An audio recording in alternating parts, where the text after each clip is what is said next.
No, dude. No. Yeah, he should just say everyone in no. the gym was like, What the fuck? who did that? Dude. You saw where the ball landed. Where are you guys? Where is this? It's a Barstool in Chicago. Oh, sick. Oh my God, dude. It's like, wait. Like, Why is, I'm like, come here. Come here. What was that? no. And I was like, wow. The ball landed right here. That's fucking crazy. Yeah, that was. If you didn't play basketball when you were little, though, it's like you might as well just don't do it because you look crazy. In the paint. I know. On it, like, Dude, I was where was I when you said I was away and I saw it and I was just like, that was I showed everyone around me, like, look at this, watch this guy. He is no one insane. can believe how bad the shot is. It's crazy. It's a child's shot. It is. Who? I can't knock him on form. My form's insane. You can't knock Nate on the form. That form was pretty. The form's terrible, obviously. was There's one where he builds up like a little kid. You know how like when you see like little kid YMCA basketball, he's like he threw it. It was a 10-foot short air ball. That's crazy. Yeah. I don't know why he posted it online.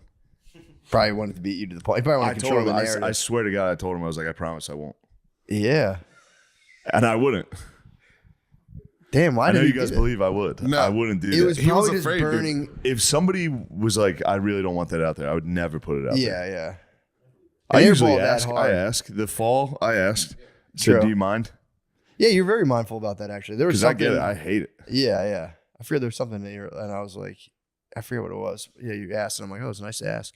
You got to ask. If Told somebody, you my brothers found my digital camera where I took before and afters in college when I was bodybuilding. They were like, it was a rush against time. All right, we're recording, right? All right. They were uploading it. And I deleted it, and it just never went on my Facebook. Thank Christ. Dude, I was like red and just like. It was on a digital camera. You went befores and afters. Yeah. But I was bulking. Just befores. I was bulking. You know, like when you're so young, you don't know that something's ridiculous, and you're like, "Oh yeah, before and after, does that make sense?" And I was like, Yeah. They were like, "What?" So I was like, "Yeah, take my cameras. They needed it for something." They were like, "Dude, what the fuck were you doing on here?" You got to ask before you humiliate They your friend. were literally trying to put it on a Facebook as fast as Brothers, they yeah. could. Your shitty brothers True. are evil. True. They would be delighted. That's why Gabe linking up with Billy. Yeah. They cannot hang out. Is Gabe going to? Gabe's going to Jacksonville now. I This saw is the that. Jaguars' house now. Yeah, true. Go Jags. This is a 49ers couch. 49ers. We also rep the Niners. Equally. We love the Niners. Chris Zin McCaffrey. Remember the the Zin? bro, He's down with the dude. Zins. He's the the man. bro. Very nice guy. Athletes are pretty nice overall. Yeah. Every athlete I've met so far. have been They're like pretty UFC fighters. They know they're just so comfortable with their shit. They're just like you know what I mean? Like like UFC fighters, the real tough dudes are the quiet ones that are you know what I mean? There's something about them that's like zen because they're so fucking good. Or you know what I'm saying? That There's makes sense, something, yeah. There's something about I don't know, the loud guy that acts tough is not really the tough guy, and then the real killers are just True. A lot of those guys who are really good at it are pretty chill and quiet. Loudmouths. there's a couple You Tough claim to be guys. the best at everything. I'm not a loudmouth. I'm just the king of the games, You're not the king of the games, dude. You can't even beat me in Fusion Frenzy. dude. Yesterday you were doing well in I've done sumo. some Fusion Frenzy. What? I've done some fusion frenzy. I've been pretty good. What are you at munching on? You got a little lozenge going on? it. No, What you eating? nothing. That was just your like a tongue dog, making that dude. noise. You got- I have a big tongue, dude. It's a big tongue. I never paid attention to it. You do have a big tongue. Let me see that thing. Oh, yeah, whoa. Whoa, yo. man. You got to brush it. True. Disgusting, dude. All the popcorn you just ate was in there. You Oh, you didn't have a white cheddar flavored tongue. have a white cheddar tongue. Lamise, I didn't know you had that huge fucking liquor on you. You got your name on your sweatshirt? Yeah, That's sick. I was cold. The guy made. I just grabbed it. Oh, that's dope. Who made the Don't, sweatshirt? don't be ashamed now. That guy who made the soccer shirts. Yeah. Oh, the jerseys. Jocko. Was it Jocko? Who? I don't know. I mean, the think- soccer jerseys? Yeah. Oh, yeah, the bro. The guy in Ireland? Yeah. Yeah, he's a man. I think everybody Call should him. have their name on their shirt because when you say, you know, have we met before that whole moment? It's like, oh, yeah, you're not Lamar, you're Lemaire. Oh, True. I got a guy in my hometown with that. He was leaving Sheets and he was wearing his like mechanics. Yeah. He had his name on his jacket. And I was like, "Oh, Mister, it's good to see you." And he's like, "Oh, you remember my name? Hey, how are you?" And then he walked out to his car. He definitely got in his car. I was like, "God damn it!" I always feel hesitant to pull that. If I see a name tag, I always want to be like, "Hey, thanks, Cynthia," but I'm always like, Nah, it's a fun game it's kind of fun. because they always go, "How'd you do my name?" Yeah, true. Every time you go, it's on your name tag. Got you. I saw a guy in Pittsburgh recently. I don't know exact. They were missing a document to rent a car. I swear to God, I think it was their license. And they were making this big stink, like, this is ridiculous. And the guy's like, well, like the manager came out. I was like, we can't rent you a car without this. Because they were trying to give him bank stuff. And they're like, dude, we need like photo ID. And then the guy was this old man. He goes, I am not happy about this. He just walked away. I'm not happy about it. I just want you guys to know I'm not happy about You didn't do your job. But I tried to get up there and be like, yeah, what were they missing? And the guy was like, he just stealed it right away. He's like, we're not discussing this. So, damn. What a noble car. What a noble Hertz. He should have spilled the tea. I just wanted to know for my own personal record. So I was like, damn, what? Because then he asked me, he's like, you still live in Philadelphia, right? And I was like, oh, yeah. Oh, yeah, definitely. Your license says Philadelphia. I was like, oh, yeah, I live there. I was like, maybe that's how we got him. So I was about to be like, well, actually, no, I just moved. And I was like, oh. Yeah. It's probably how that, I would have walked away. I would have walked away and be like, I am not. You say Pittsburgh? Yeah. Yeah, you had the rental for the hub, dude. It's a good hub. It is a nice hub. It's a little hub there where that Improv is. Yeah. Oh, that little outdoor mall area. Dude, Beezer loves hubs. Every time we go on the road, Beezer's like, "This is a good fucking hub right here. Nice hub." He loves retail. He loves the hubs, dude. That's so funny. Yeah, Pittsburgh is a tough place to drive around. Apparently, it's notoriously like you get lost easy in Pittsburgh. A lot of bridges. Yeah, exactly. I don't know. Sorry. No, it's true.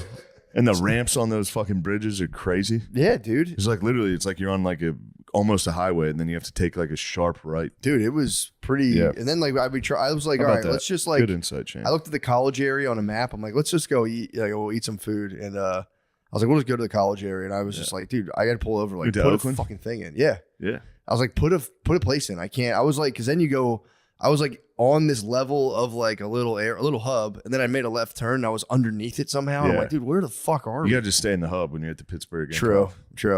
Everything you need is right there in that hub. It is in that hub. And were you at the hotel where there's that like Airbnb thing next to it? I've been experimenting with Airbnbs instead of hotels. I don't like the Airbnbs.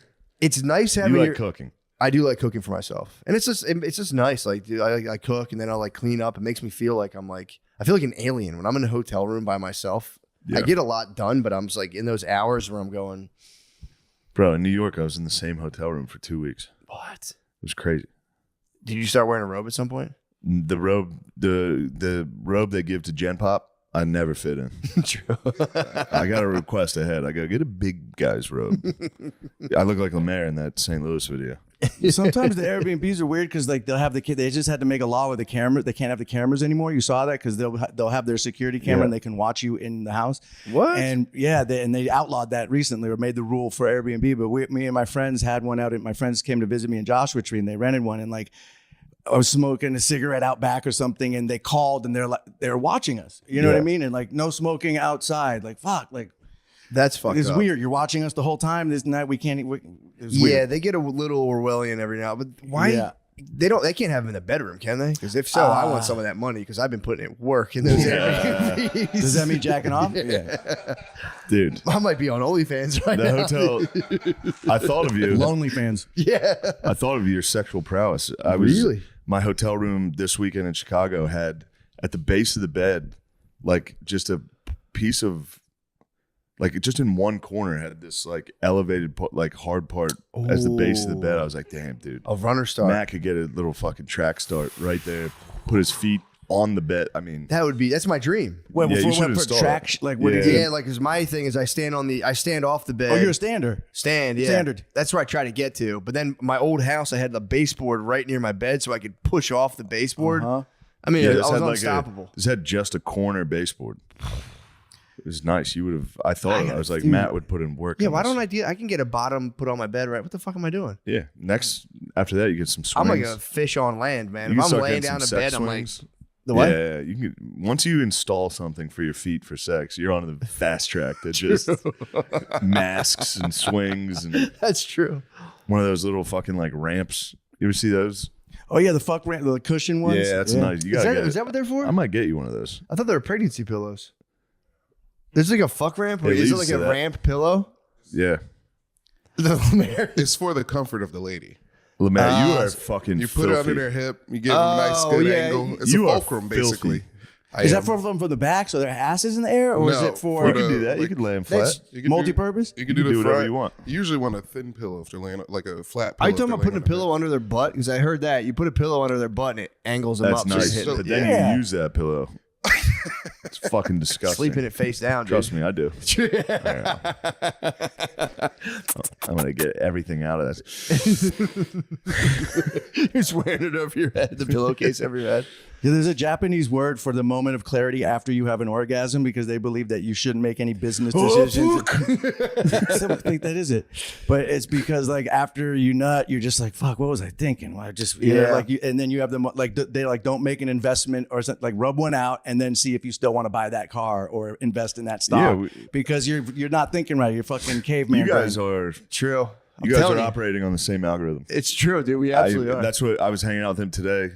We were getting coffee, and he was hitting me with acronyms. I was like, Matt's gonna love these. Yeah, you know, Matt's actually an acronym. And I was like, whatever you tell him, you don't make sure you get these right because Matt's gonna recite these. yeah, Like if it's just slightly wrong, what was it? News? Yeah, this one That I was don't the believe. one. News is northeast, west, south. I don't believe that one. It's like what's new, I guess, plural. But I don't believe in that one. I said I don't want Matt getting that information I'll because pass he's it gonna along. I spread am an that. agent. I'm an absolute agent of disinformation. If I hear anything, I'm like, "Yep, that sounds good." Obviously, Simon Rex told me that's true. It's got to be true. Well, I saw it on the internet. It has to be true, right? Yeah. Yes.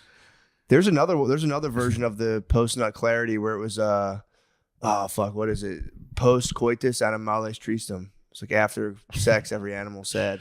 Yeah, it's a little They're sad? Latin. Sad, dude. yeah, a little Latin, yeah. A Post little coitus Latin for animales. that ass. Yeah, a little Latin for that ass. That was the argument against like during like we need to just like get more sexually free and just like start like busting nuts harder. And the church fathers was like, yeah, but then you'll be sad after you nut. And everyone's like, fuck, you're right. We are sad after we nut. Damn it, priests are right again. Bastards, dude. Do you guys believe in the no fap thing, or is that bullshit? 'Cause I think it's they say it's healthier to be busting nuts or something than to not. Dude, I forced myself to try both of these things, and you have to come. You can't not come. So like some people say, but here's the thing though, then you can fap yourself into depletion, which I think is a thing as well. That sucks. Is fap an acronym, or is that the noise it makes? Fap's onomatopoeia. That's the noise Yeah. it makes. What is it? Onomatopoeia. Yeah, Oh like- yeah. Oh, it is. like fart. Oh, I love onomatopoeias. Me too. Splat, crash. Oh, let's not even Wham, get started. pow. Bam, hug. What? True. Oh fuck! Isn't that for unlawful carnal knowledge or for fornicating under consent of the king? It can't be. I think I thought it was think it's fornicating under this. consent. Fornication under this a consent of the lot. king. I've heard this a lot. It's Same not? with like shit on a boat or something. What? Where does an fuck come? acronym. What does fuck is definitely comes from fornicating under crown king. Oh, crown I'm king. sure if that you was look it up, consent of the.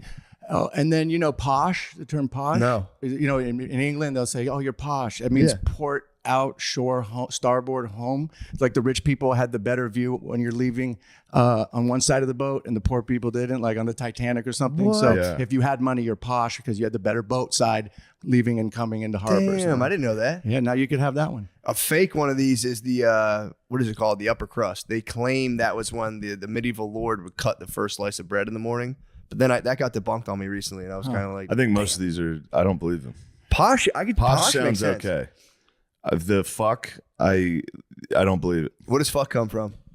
Well, it says Snopes says it's false. It's not an Snow, acronym. yeah, Snow. You know, Snow Obviously, lies. Snopes is false. And it says Yeah, see what Snopes says about the election. What do they say? What is the? I'm trying to. Is there skim like a through it. Latin word? Like where would that even come from? Fuck. It Where? is Latin. Sounds Slavic. True. Wait, I gotta find my notes. I gotta get back to my notes. I was helping show him. Oh, it's the earliest known use of fuck with a sexual meaning. Oh, it's Dutch for fuken. Oh, is that Slavic? No. No. Close. Germanic, maybe. Scandinavian origin can be related to the Norwegian word fuka, which means copulate. Damn. So white people invented sex. Obviously. Hey, Wasn't Trey Songz Add after all? Would you guys like to hear that Japanese word? Yeah, that please. Simon was talking about? Yeah. All right, wait. 賢者タイム That's what I meant. I'd That's like you Genji to say it. Diamond. Kinjai taimu. Say it like the girl did. 賢者タイム Kinjai taimu. No, I want you to imitate the woman. Go like this. 賢者タ Kenya time. That's Yeah, good. that was pretty Yeah, good. that's very good. I like how you closed your eyes for Yeah, that. you have, Really to cut the fuck- you have to do that thing with your You have to face. do the anime That was face. racist. You did have to do anime face. It was kind of nice. Surprised you didn't bust it up from doing anime girl face, dude. Is anime short for animation? And what are we talking about? All right. All right. I think that's an easy one. I just Yeah. love useless information. I like it. So it's not true. 40K on the Crown King or whatever carnal knowledge. All right, fair enough. That must have been crazy if the king was like, "Stop fucking! I will declare thee stop fucking in the house." Damn, we can't fuck anymore. The king's pissed off. Fucking King said we couldn't fuck anymore. I hate Do you him. think in the olden days the girls were like doing sloppy head like they do now, like the the gluck gluck and all that shit and the spit? Like, is that new? I think that's relatively new. If I You gotta had to ask. You gotta look at a photo from history of like those stern-faced black and white ladies and ask yourself if you think they were glugging. I don't think so. I Yeah. think they were like They maybe. they were using their teeth. Like, Yeah. bit, like, they were giving you Great Depression age. Yeah. Blowjob, yeah.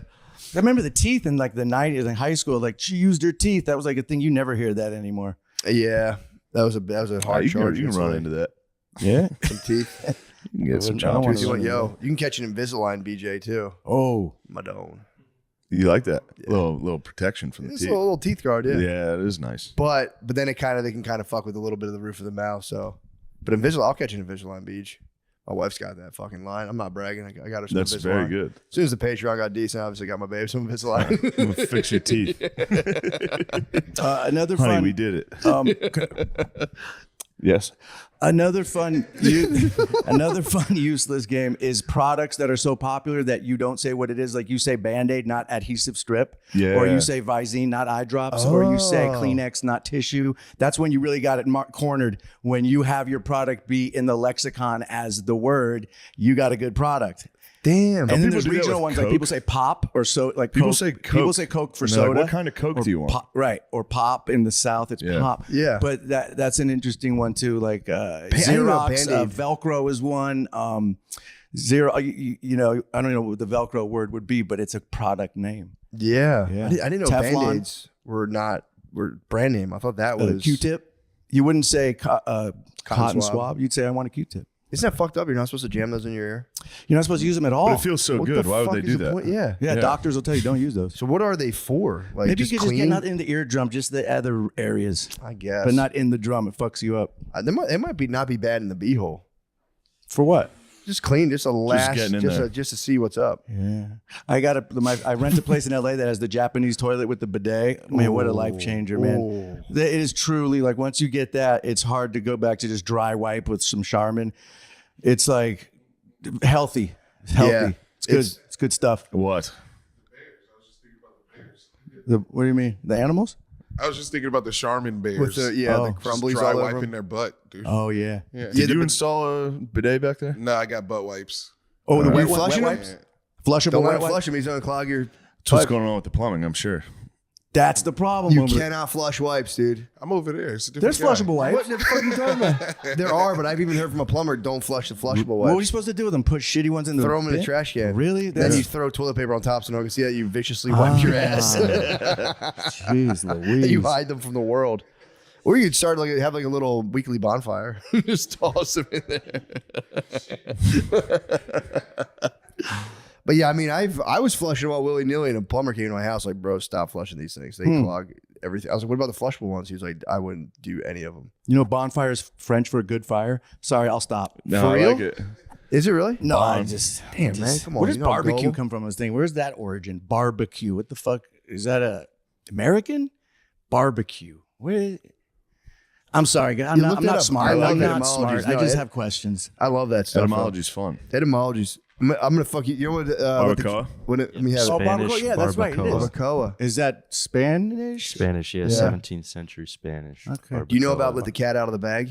No, what's that? So in medieval times, you would go buy pigs down at the marketplace, and if you get like an unlawful merchant, they would throw dead cats in the bag and send you home with like dead cats instead of pigs. So you would open the bag in front of the merchant, you'd let the dead cat out of the bag. Oh shit! Or flash in the pans like the musket, like they sometimes win fire. Like a flash in the pan is from a gun. A I don't musket. believe any of these.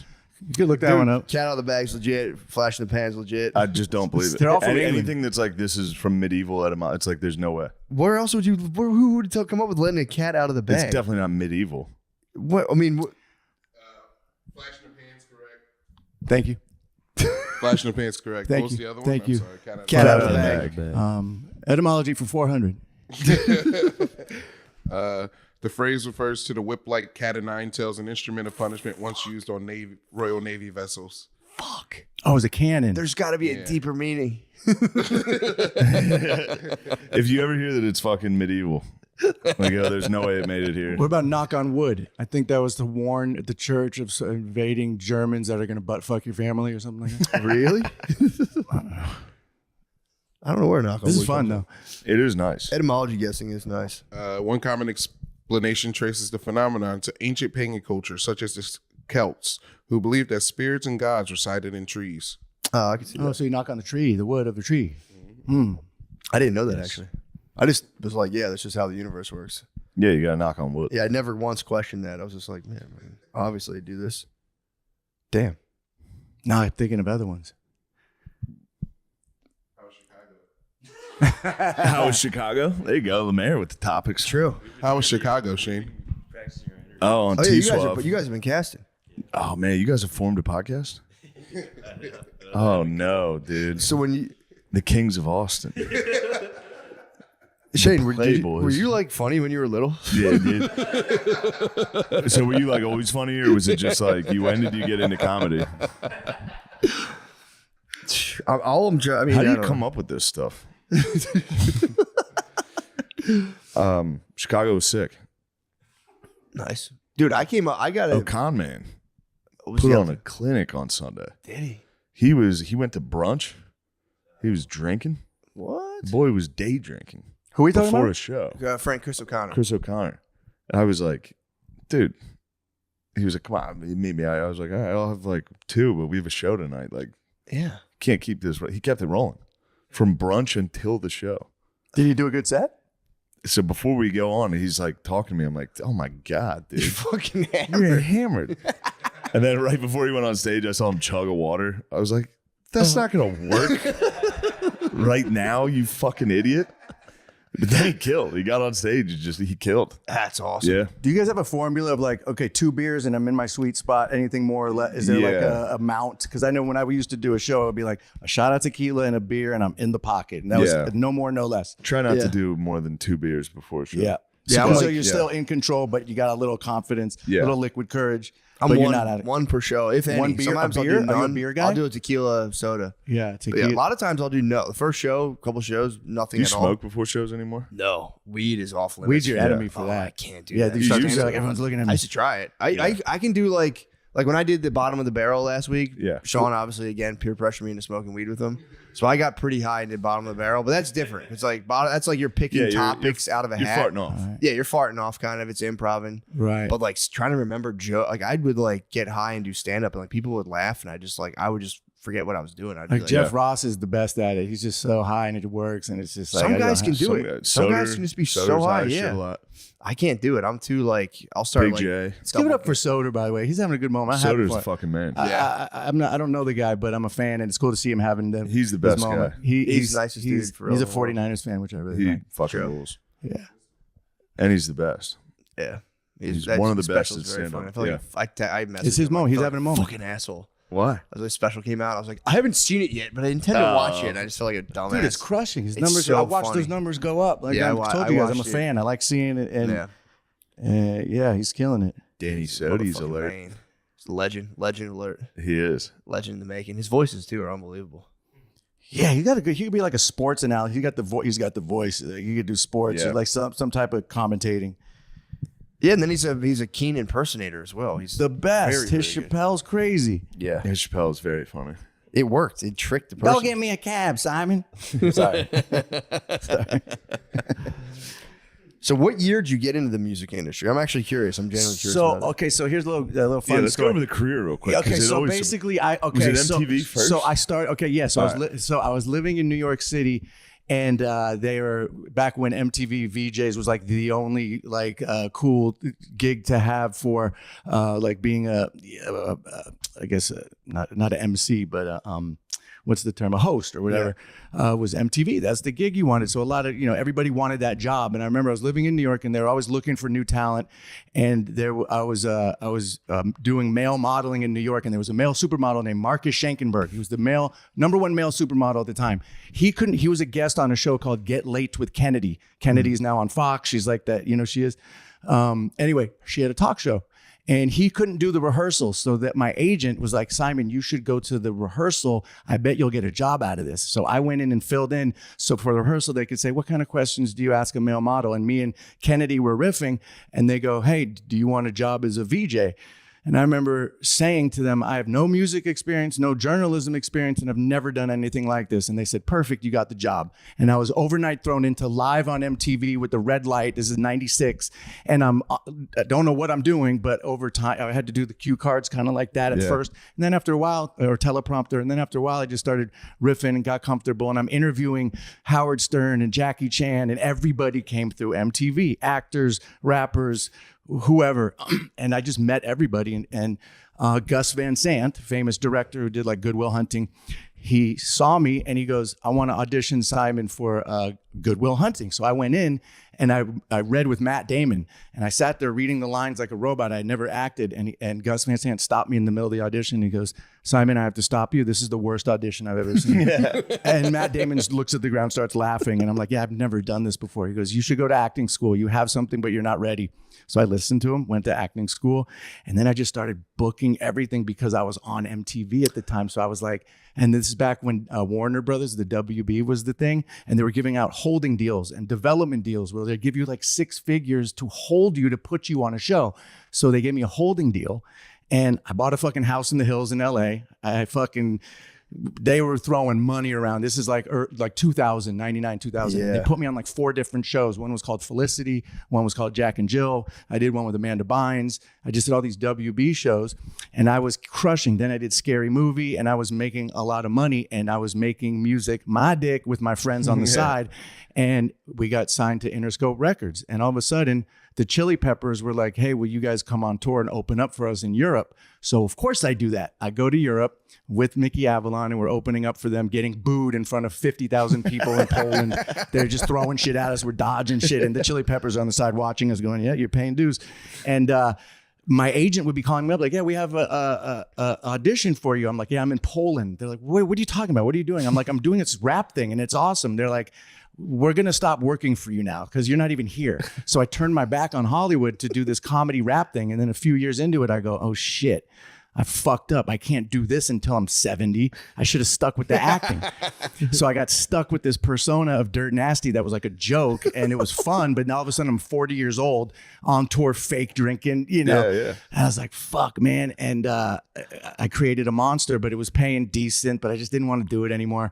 And then sure enough, like 3 years ago, this director named Sean Baker hit me up, who did like Florida Project, Tangerine, really good filmmaker, hits me up and he goes, hey, during COVID, he goes, I'd love to put you in this movie, Red Rocket. And then the movie got a bunch of critical acclaim. We went to Cannes, got a bunch of awards. I got the Independent Spirit Award for Best Actor, which is like basically ensures that you'll get work. Yeah. And I got my acting career back just completely lucky because Sean Baker gave me a shot, but he chose me because I hadn't worked in so long. He wanted to give someone who was kind of not a no-name, but not like James Franco or someone. Mm.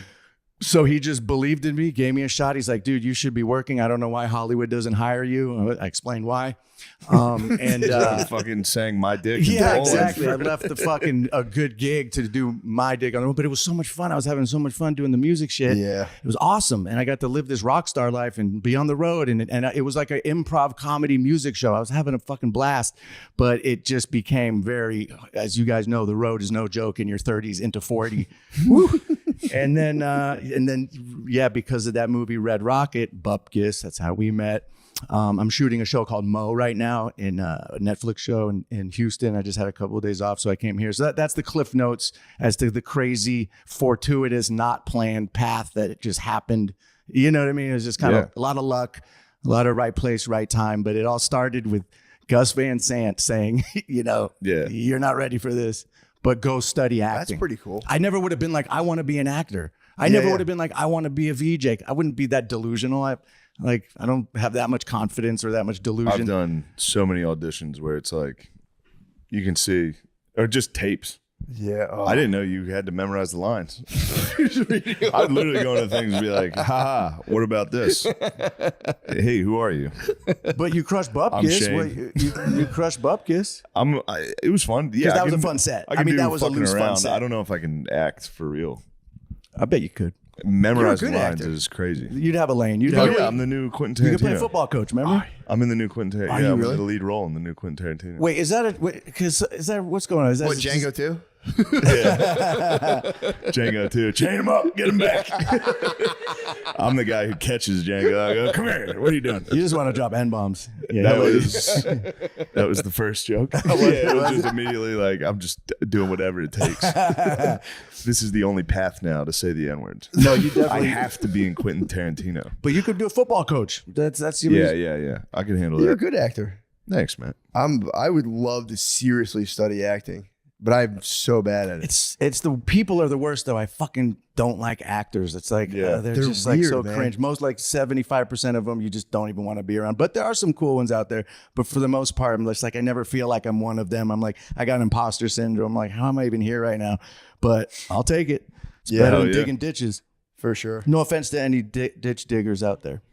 My No, dad, they know. My They dad would- hit me with that once. What? And then I became a ditch digger.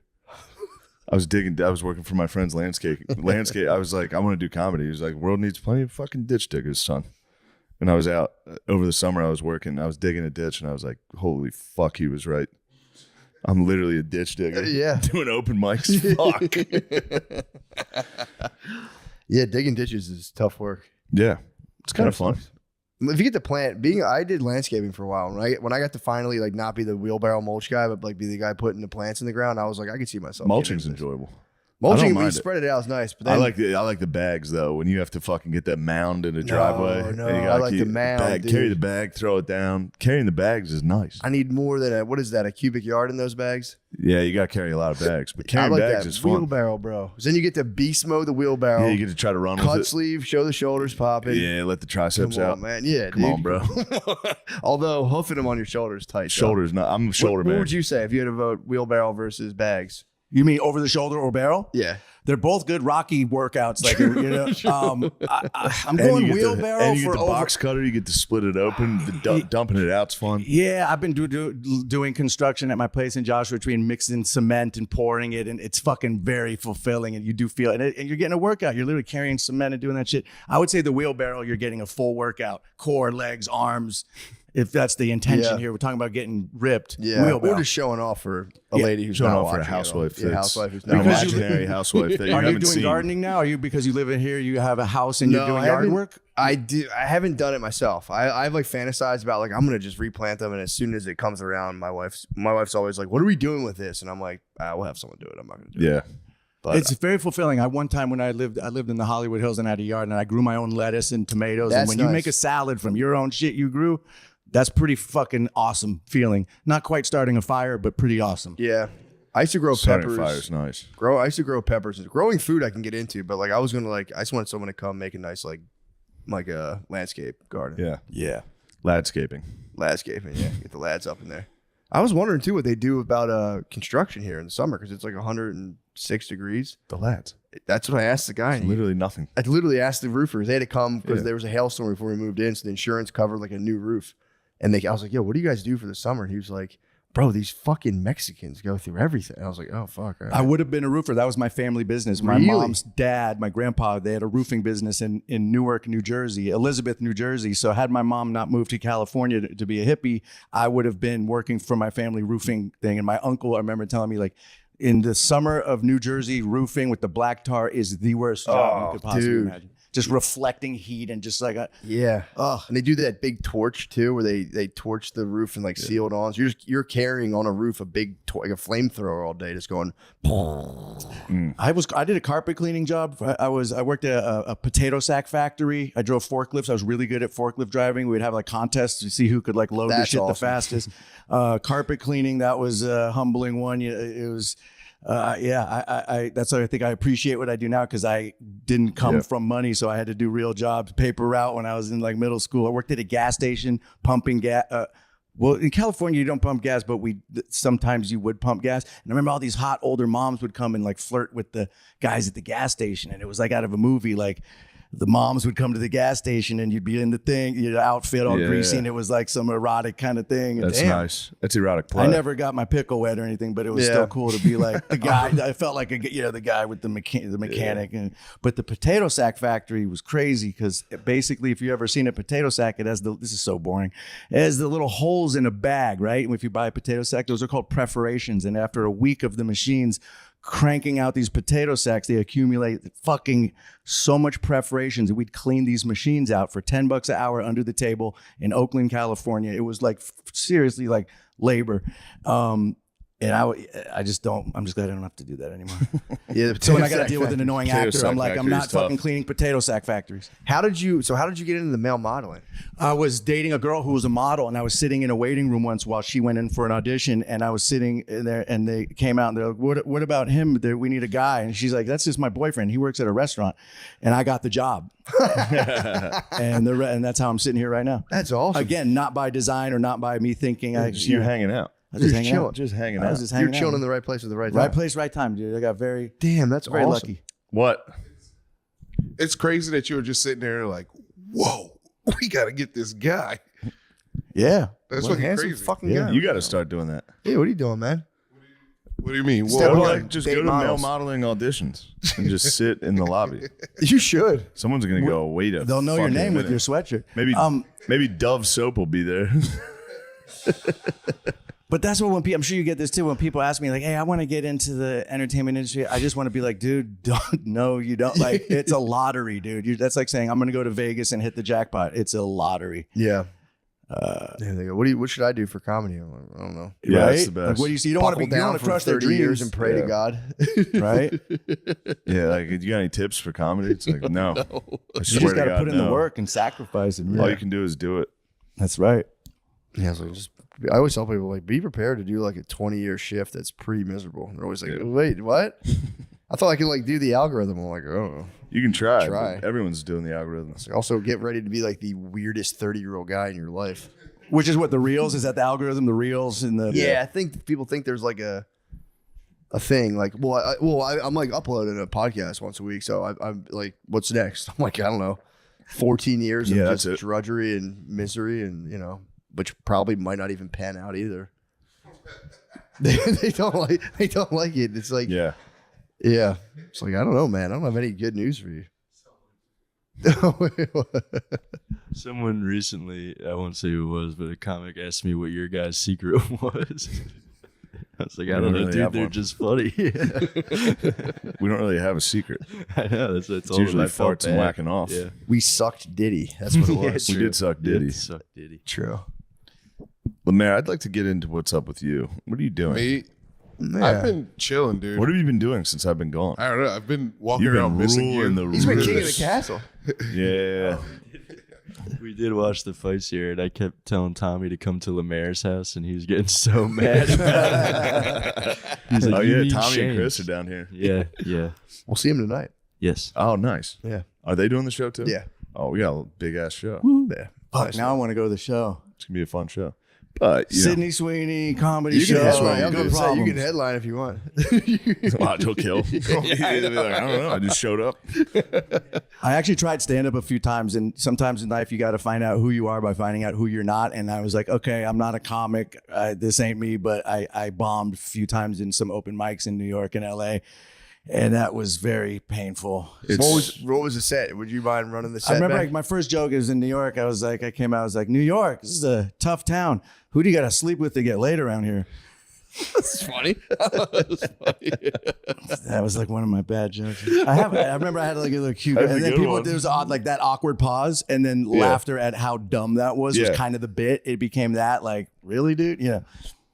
But I tried that shit. I remember waking up in the morning on the days that I would do an open mic, and the nerves, it felt like in high school when you're going to get in a fight and you're just like, it's this deep survival, like fucking fight or flight thing.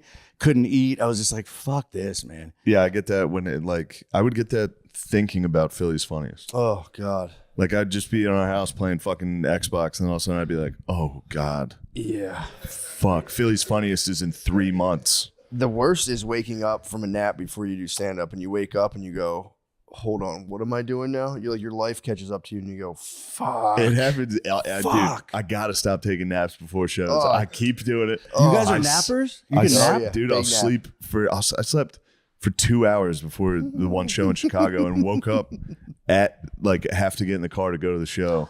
You get copy and Yeah. pasted back into your life and you're like, no. Yeah, you go. Oh my no. God, I have to do the Chicago theater. Fuck. fuck. Tell you what, that's waking up for SNL was one of those. Oh. Waking up and going, oh, fuck, dude. Do this. Do you not take naps?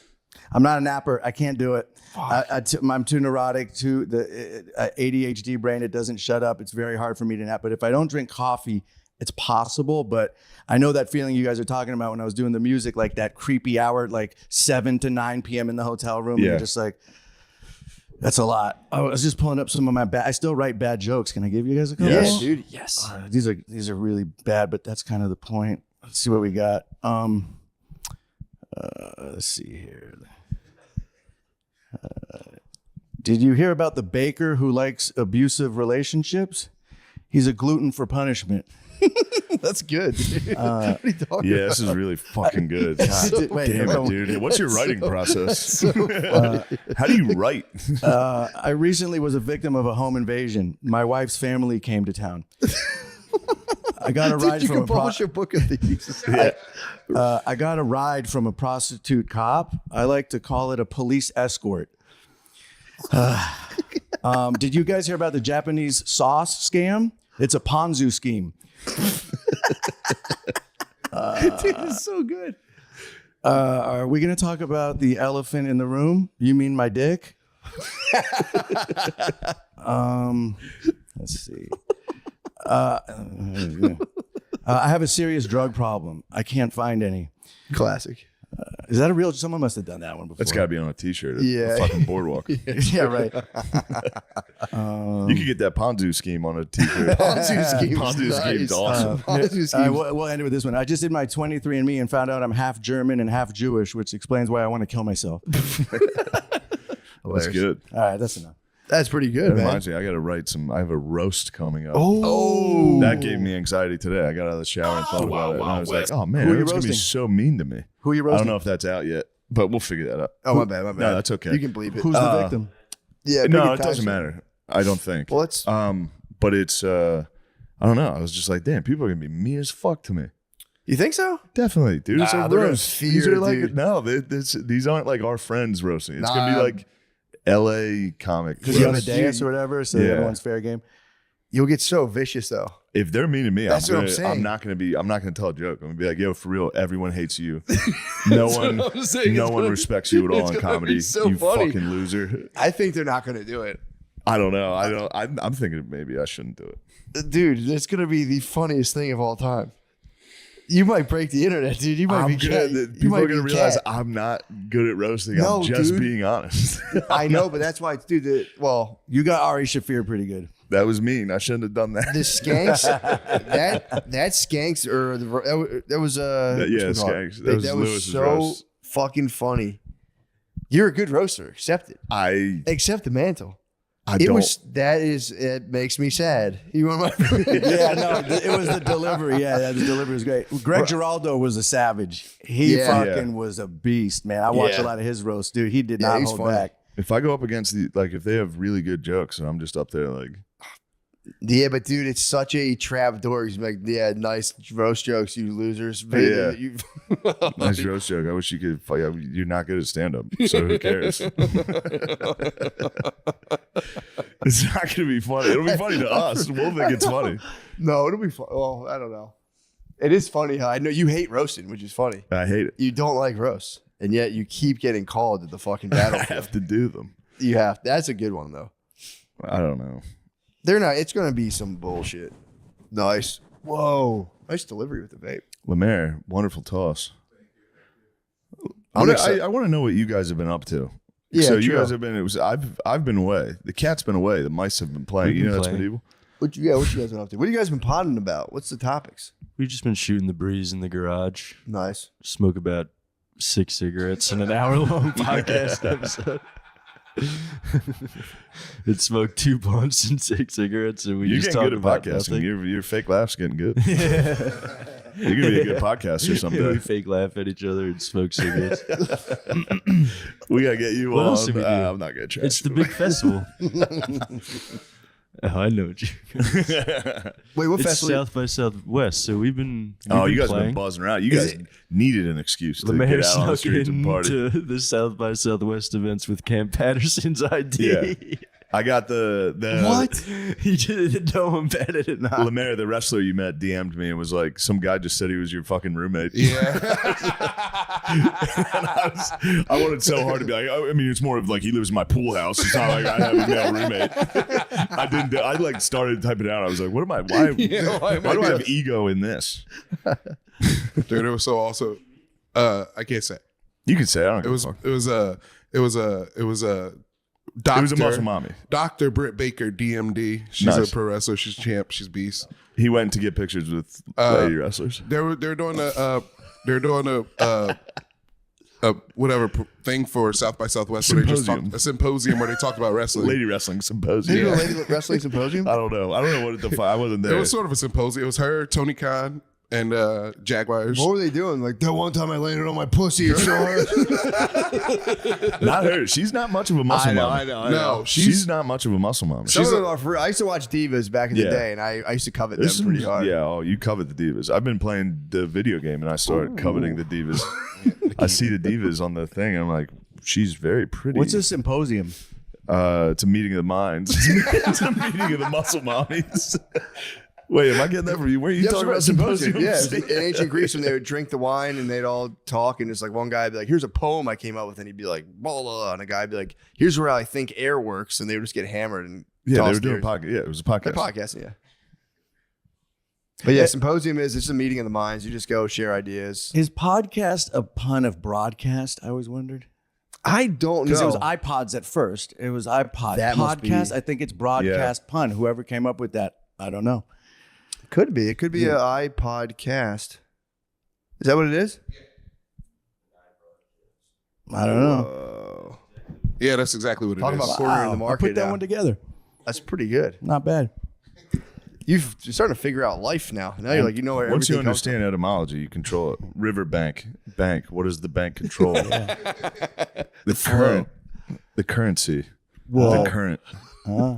If you can control where the river flows, you can control your money. That motherfucker, I'm on He's his so ass. funny, I'm yeah. on his ass. You got to dude. say on his ass. I haven't been public yet. I'm About the biding my bro. time. Yeah, so far everybody I've talked shit on this podcast, I've met them in real life and they're very nice. So Yeah. I'm gonna try to chill. It's true. It is fun to fuck with that Instagram segment of The dudes, yeah, entrepreneurial types, yeah, productivity heads. just the pro- 4:30 a.m. grind guys, you mean? Yeah, Yeah, that type. Yeah, But there's not even there's been the 4:38. Like I think Wahlberg. I think it caps. I think the big homie West is up at 2 a.m. Actually. That's Wahlberg crazy. was claiming like 5 or 3. Jocko was 4. He was the OG grind. Yeah, head. he was the OG at 4. He was yeah. 4. West, big homie West came out with 2 a.m. and he doesn't eat carbs somebody all day. needs to hit 12:01. 12:01 would be Somebody crazy. needs to hit 12:01 and be like, I'm up first minute of the day. I'm already doing jumping jacks. What does that do for me? Or That just like, stimulates me. I'm That gets just my on the blood night flowing. shift. Yeah, I'm on the night shift. I'm working the night shift. I don't sleep. Yeah, true. Sleeping's for fucking losers. You Well, think money sleeps? The big homie West was claiming that he eats all protein during the day and he doesn't eat carbs until it's time to go to sleep because then the insulin just knocks him right out. And he's up at 2 a.m. right away. It's actually Yeah, he's all decent. about the macros. I'm doing Yeah, that true. accidentally. We crushed fucking Thai food last night. Yeah, we did. I slept for fucking 12 hours. I had a bucket of noodles before bed last night. You might be the big homie Shay now. I have the big homie Shay, dude. I'm gonna do one burpee, film it. Go. You just do one and be like, 88. Oh, all right, I'm done. 88, I'm done. Yeah. Damn. Yeah, watching the grindheads compete that's such a funny thing. All right, fuck it. Luke Belmar. I'm done, dude. It is captivating though. I watch every single thing Luke Belmar makes. I don't know about this one, but I would argue sleeping in is probably longevity wise better for you. Sleep's like the most important thing. You know what I mean? Like get that extra 2 hours, and it just seems a little much to me. But hey, go for it. For sure. Maybe if you're young, but if you're like fucking in your 40s, dude, just sleep. Yeah, get a good rest. God damn, that sleep's everything. Yeah, I've been trying to get up at 6 just so I can like work before my kids wake up, like get a little bit. And I am for writing. You are the freshest when you just wake up. But the same thing to myself every morning. I go, sleep's the most important. I got to sleep or I'm going to die. The job, everybody should do mushrooms. Everybody should do mushrooms. Aren't you kind of worried about the impact you're having? Because some people might see that video. It's great impact. Why? I have been to the Amazon forest where there's 5-year-old kids taking ayahuasca, and they're local Indian kids. They're local tribesmen chilling. You guys take some mushrooms. Why do you think they're so good? Try them. Kind of spot on. Something that you don't. Everybody should do mushrooms. Everybody should do mushrooms. Why do you think they're so good? Try them. I mean, he's right. Yeah, that was a good one. But no, he is the king of just Yapping. He's a yapper. He's the ultimate yapper. Yeah, he is He is the king of yapping right now. To a conclusion. So what I often quote the scientific method: observation, hypothesis, testing, analyzing, arriving to a conclusion. So when I watch somebody on YouTube make a video on the 5 tips for success, I want to filter that through the filter of truth. And that filter is, I'm going to take this information, I'm going to cross-reference it with other people's information, I'm going to evaluate the validity and the scalability of what this individual's saying. And then finally, I'm going to put it to practice. I'm going to test it, and I'm going to determine for myself whether it's true or not. You have to put it to the test. That is truth. I often quote. I need a nap after that. Yeah. And I do like when you can take it. If you put, I mean, that was like an Eminem beat behind him. Yeah. You put like a beat behind yourself and you're like, I mean, if you just know a thing and then I test it, it's just like, yeah, fuck yeah, dude. Yeah. I got hit with this. I just started listening to an audiobook called Building a Second Brain. Someone on a flight recommended it to me. And I'm like, the whole idea is that you take notes and you start to curate everything you bring in a computer that's easily accessible. So like you can just start like referencing ideas that jump out at you. Yeah, it's the point of a computer. The whole time I'm like, this is just taking notes. I'm reading this and I'm is like, a journal. this is that's what they writing talk things about. It's down. like in the 1700s, there's a thing called a commonplace book that only the like aristocrats and like the elites would carry around, where they would like jot down note. And I'm like, yeah, it's a fucking journal. But everything is like this. I've been trying to read it. Like maybe it could be cool to get more organized, because I think the thing he's putting out there is like you can just have this like. It is kind of like database of where it's like you can have a video and then like a quote and you look at it and be like, oh wow, I never synthesized this information. And it's I gave up on this book, but it was making me laugh because it's all that. Yeah. It's business books. There's always an origin story where it's like, and I was sick, and I would like there's so many of those stories where it's like I broke my spine. And then the whole self-help thing in itself is kind of toxic, because then you're just saying there's a problem with you. So you know what I'm saying? Like the psychology of where does it end? You always got to be fixing yourself. And that's true. Kind of dangerous in itself. And it's just a business now. It's just like, yeah. I feel like I went through that phase where I was all, into it. And after a while, I'm just like, what the fuck, Yeah, you got to leave yourself alone at a certain point. Yeah. But yeah, there's something ingrained in human nature where you think something's not quite right. I think it's just like the way your brain's wired. Yeah. And if you're like, yeah, dude, you need to do this, you need to do that. Yeah. And Instagram's just feeding that to you all day. And you're like, what am I doing with my life? Yeah. It's kind of a high though. I used to read like business self-help books, and you read them and you're like, fuck, I'm gonna be a millionaire. I'm gonna give you what Musashi famously said: get rid of things that are of no use. So if something doesn't serve you anymore, and maybe it served you in the past, you don't have to be attached to that thing. He says, don't do things that are of no use. And I begin to explore that philosophy, and I begin to only do the things that are useful, and I begin to not realize that my success is attached to materialistic things. They don't determine me. They don't determine my identity. What the Musashi famously said. Who was the that's famous dude? Yavin. Versace? No, Miyoto Who was he? Musashi or something. Miyoto Musashi. Gianni Versace? Miyoto Musashi famously said, "Get rid of things that don't serve you." So No, this is that's also something you need to take. unfortunately this is like young men discovering things for the first time. That's right. They're lost like and they're looking for fucking something. they're in their mid-20s. He's good at yapping though. He's Belmar's great very yapper. good at yapping. He's a great yapper. But yeah, if you're like 22 and you're getting hit with that video, you're like, whoa, Yeah, for sure. why do I do things that don't serve me? It's like because you're probably addicted to stuff. And Yeah, because stuff's cool. I've been examining my addictions. You've been examining them for a while. Yeah, Yeah. it's everything, dude. I've through my own reflections. I think I figured out like He examined his addiction so far that he was like, you're addicted to food. yeah. You have to eat every day. You're addicted to food. No, that's what he does. Yeah, he's examined it down to the cores of what you need to survive as addictions. Maybe addiction's the wrong word, but I was like, I just been observing my mind for a long time, and I swear to God, at this point, every thought I have comes from either trying to garner some form of praise, where it's like I'll do this thing, something cool will happen, I'll get some sort of praise, and then I just plot on what I'm going to eat. That's all I do. Nice. It's pretty tight. It's called ambition and being human. You're hungry. That's good. But it's funny when you meditate, it's like watch your mind, and I'm like, all I do is come up with fantasies where I'm like, oh, dude, everyone would be so stoked. And then on me. I'm going to I get the Academy Award for fucking coolest guy. And then I stop and go, I'm gonna eat an acai bowl today. Yes. And then I just bounce back and forth between those things, and then I get horny eventually, and I go, oh, Yeah. that's it. That's all there is Yeah, to you're my an mind. animal. Yeah, that's You're all an there animal. is to my mind. Yeah, we're just driven by food and sex, right? Animal, just get laid Yeah. and Yeah. eat is the primal driving force. But then there is the drive of mystical union as well. So there The is mystical that union. self transcendence, mystical union. Yep. There are like mystical. There's aggression, sex, food, attachment, which is like wanting to be loved and cared for. And then there's thanatos, which is the destructive impulse. And then there's it's so tight. And then there's obviously self-transcendence. If you had to boil down the mental pathways, that's pretty much they're like archetypal. Yeah. They're built into your brain as an animal. Yeah, but don't we all Oh yeah. we all understand this, right? Well, what they say is that if you can understand it as an archetypal framework, you can step back from it and be like, okay, I'm being commandeered. You can get sometimes You're being commandeered by your own by yourself. Mm-hmm. Yeah, but that's But you can also self-audit. If you're prone to like a flash of anger, you can be like, okay, this is my aggressive. I don't have to do this.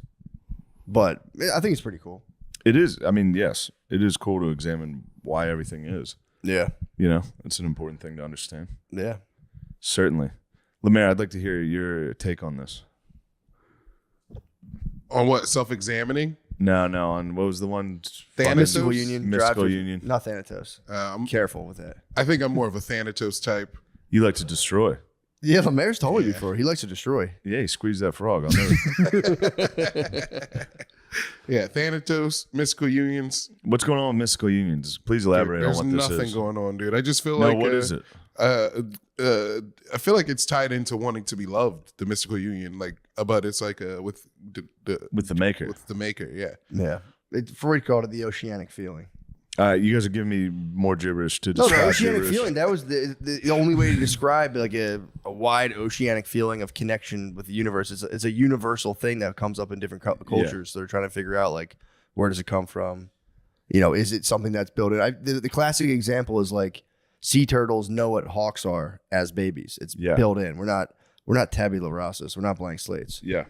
It's so weird you just said that. I took a walk this morning. I was up early and this bird watcher was on the block looking at her tree. I'm like, what are you looking at? Is there a cat up there? And she had binoculars. She's like, no, I'm bird watching. And she goes, the hawk up there just ate my turtles. What? Oh, that Swear to God. This morning that happened. The hawk And ate she your was like turtles? there. And then the hawk flew out and she was like, there's the nest. Look. And she showed me the nest and it fucking ate 2 of her turtles out of her yard. That fucker. Damn. Yeah. So there you go. I guess Yeah, there's turtles and something- birds. That's a little mystical. There's union. that's some that's a synchronicity. Synchronicity, It is, yeah. absolutely. Absolutely, no doubt. He knows. Yeah. Yeah, it's a glitch in the matrix. It is cool though to be able, because then here's to answer your question from earlier. You're subjectively experiencing reality through these like innate animal programmings, and once you become aware of your innate animal programmings, then you can turn consciousness back upon them, and that does alter them in some way. Yeah, but it doesn't. I feel like that's just. How do you not understand this already? What do you mean? Like it's like I'm fucking horny right now. I'm being a fucking animal. For sure. Yeah. No, for sure. Like But I you don't can need to also- read a book and be like, oh, that's why I'm so fucking horny. No, It's because of my biological drive to reproduce. it's not that. Is how does my horniness color my perception of the world and like kind of color in my perception of reality, and how does it taint it? How does it attach me to it? You know what? I guess I've never given one of these books a chance. Maybe if I read it and I would go, I see what the fuck all the fuss is about. I can't explain it either. These guys, the I way just they don't. explain No it, one can explain anything whenever I hear about it. Like Well- mystical union. that's oneness easily. That's a Oneness. felt and experienced oneness with everything that is. That is a sign. Seems abstract again. A felt oneness with everything. Yeah, it's not that abstract. I get what you're You saying. don't think that's abstract? A felt oneness with everything? Verbally, yes, but experientially, no. I just can't get it. Well, Freud claimed he never felt the oceanic feeling described. When I read that term, I go, I know exactly what you're Yeah, saying. that's an easy He one, lived yeah. inland. True. This is when the wheels fully fall off. By the way, This is when a 20-second fart answers all the questions. of the 20-second universe. fart. That's oneness. I go, Yeah, I feel oneness with true. my fellow man. I go, That's this right. is funny. That well, is the a fart's univ- technically in your mind. Because when It you're was in hearing my the fart, It was in my bowels. Yeah. living Yes. in you. Exactly. That's And why then it you was guys- outside. Everything's in here. You're in here. True. Which one of Technically, us is you're real? in here. True. Which one of us is real? I'm certain it's me. We would I never must know. be. I would say I you're think. probably. I would bet on that as well. I think that's where I am. Yeah, I'm fake. If someone asked me, I'm like, fucking I'm fake. definitely an I'm illusion. definitely dude. made up. I'm an illusion. What do you say? Real or you think you're real or illusion? If you had to pick one. I think I'm real. Nice. Fuck. I think I'm pretty real. I think this is a lot of cells here, some flesh, some organs. Pretty real. Here's a question. This Seems question legit. it still fucks me up ever since I heard about it. So and I've asked you this before, and you asked me specifically to stop talking about this. But if the universe isn't infinite, then something has to stop it. So the universe has to, by definition, be infinite, because if the universe is a finite thing, there has to be something beyond it that's like encapsulating it. So it can't be finite by its own definition. Pretty fucked up. Yeah. Yeah, you could go deep with this shit. You know, you could kind of go down the wormhole. Yeah. But it's fun to think about. At the Can't end, believe the at the Eagles end I got just realized the Saquon. older. But I just think the Eagles old, got Saquon Barkley. Let's go. Let's go, Jags. Gabe Davis with the Jaguars. Dude. I'm pumped on that. I just got to the That point is where gonna I be just fun. realized I don't know anything, and I'm okay with that. True. You know what I mean? Like, I don't know. I'm just okay being That's agnostic. enlightenment. I don't fucking know, man. Yeah. I don't know. That's the move. You know? Maybe give it up. you just got to always be open to maybe. True. You know, I think it's problematic when somebody's like, no, this is the way. Like if somebody's whether it's politics, religion, conspiracy theories. If you're like, well, is it possible that you're wrong? And they're like, no, then that's the problem. Yeah, there's got to be a little door of like, maybe I'm wrong. A little humble pie. A little That's bit such a like good question. I never thought about a that. little bit of just like, or maybe I'm Just wrong. asking Just a that- politician, be like, is there a small chance you might be wrong, and having them being like, no, not at all. You're like, all right, fuck you. that's when I go. That's when I go the other way. It's just Anytime around anybody doing that, it's like, can you name one thing the Republicans do that's good? Yeah. Or is it all the Democrats get everything right and they get everything wrong? Is there one thing? Yeah, that's It's terrifying. that's black and white binary tribal thinking. Yeah, that's so terrifying when you think about it, especially when it's like a 65-year-old hitting you and you're like, dude. Yeah, go hit your dad with that. Be like, do the Democrats do anything right? Is there one policy they're right on? Yeah. Yeah, you're right. That's the open door policy we're talking about. Yeah, it's just short circuit. Yeah. True. Especially if you're fully in the Fox loop as a geezer, you start getting the books they recommend. So then you're ripping the fucking Glenn Beck history books. Yeah, true. Bill O'Reilly history books. You get them all, dude. Yeah, it's- true. Sorry to. Don't be sorry Swing about the it.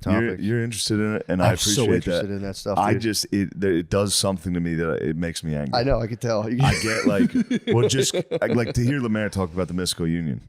It's not that crazy. Just explain it without looking it But up. here's the rub. It cannot be put into words.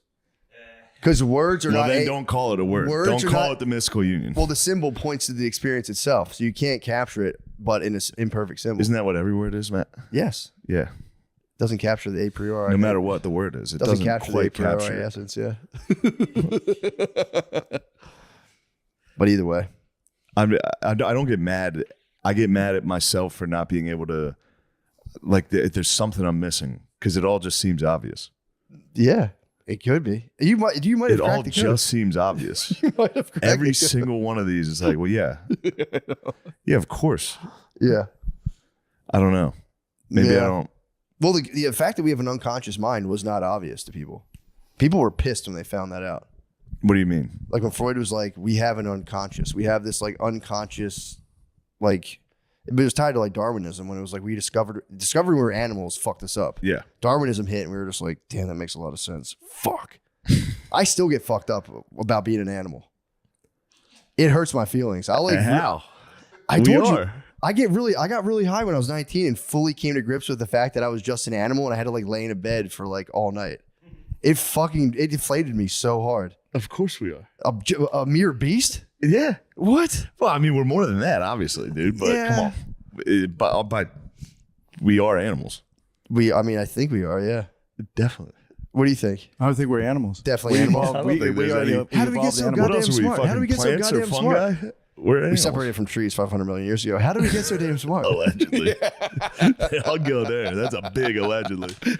Dude, who came up with that? Some fucking dumbass. That's crazy to be like, yeah, obviously 500 bazillion years ago we yeah, were we trees. used to be trees. Yeah.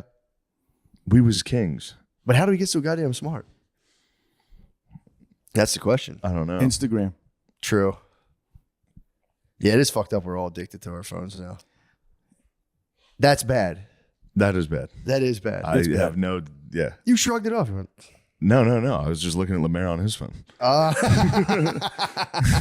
I didn't try. thought you were I'm not fighting you. I'm addicted to my phone. You guys Yeah, ever look at your screen time at the end of the day? You're like, fuck, 6 I hours. Like, avoid what looking could I at have done that. in that I time? avoid looking at could that. I I could have keep- read. I could have done the gym. I could have done something better. I'm down to 238 right now. That's It's really a good. struggle, dude. That's really I good. deleted. So I bad. deleted Twitter for almost 2 years, and I opened it recently, and I was. Well, it is. There's no way you go on Twitter and afterwards feel better.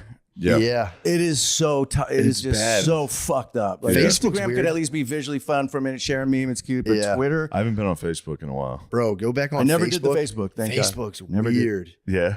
We were on it for a couple of years. Then you go off for Yeah. a couple of years. You see the people you know who used to be on it still ripping like posts and updates, and you're like, oh shit, you're still going? brother. Oh shit, dude. It hasn't Yeah, made it's- a difference. Yeah, yeah, dude. Stop. Facebook's pretty wicked. Instagram is easily the most addictive, and I was off Instagram forever. I was like, I don't see the point of it, and then I got it, and I was like, "Rah." My algorithm's nice, right? Is it now, really? What dude. you got? Sometimes I gotta cheat my algorithm and just look up kittens or puppies to make it nice, so it's not just like girls with a big butt and fights. You Yeah, know? kitty scrub. You got to kitty scrub it. I got Yep. nothing. Kitty- is that what you call it, nothing kitty but scrub? cats. Just kitty nothing scrub but it. cats and ducks and strongmen. UFC. Oh, that's pretty nice. Ducks. Cats. Yeah, there's a lot of This cute is shit. bro, You could, dude. Yeah, you could control. That's nice. Yeah, that's cool. That's it. This is all we need.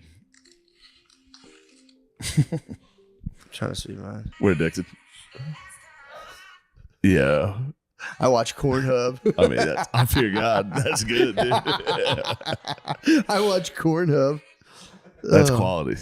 That's Hell what yeah. we need. I think we Well, solved all I the think we problems of got the it. universe. I think we did. saw. I think We're we done. figured it got out. into it. I think we got into It's it. over. Sorry. Figured it Lemaire, out. stop. Get off the internet. What's your He's house hunting. Yeah, let me get off this guy. We're done. We did it. I think we I started solved- talking to him normally, like, "Oh, what's your screen?" All right. Goodbye. Yeah, later, y'all. Hey, we're live. What's up, everybody? Sam Morrell, thank you for coming, dude. Thanks for having me, man. I mean, I hate to dig into what we were just saying, but you're absolutely right. The headset, that was one of the funniest things I've ever heard. Oh, Headset why'd I cop- burn it off air? I was the funny, just saying. That's what everyone says now. You show up to like, save it. I know. Save it for the pod.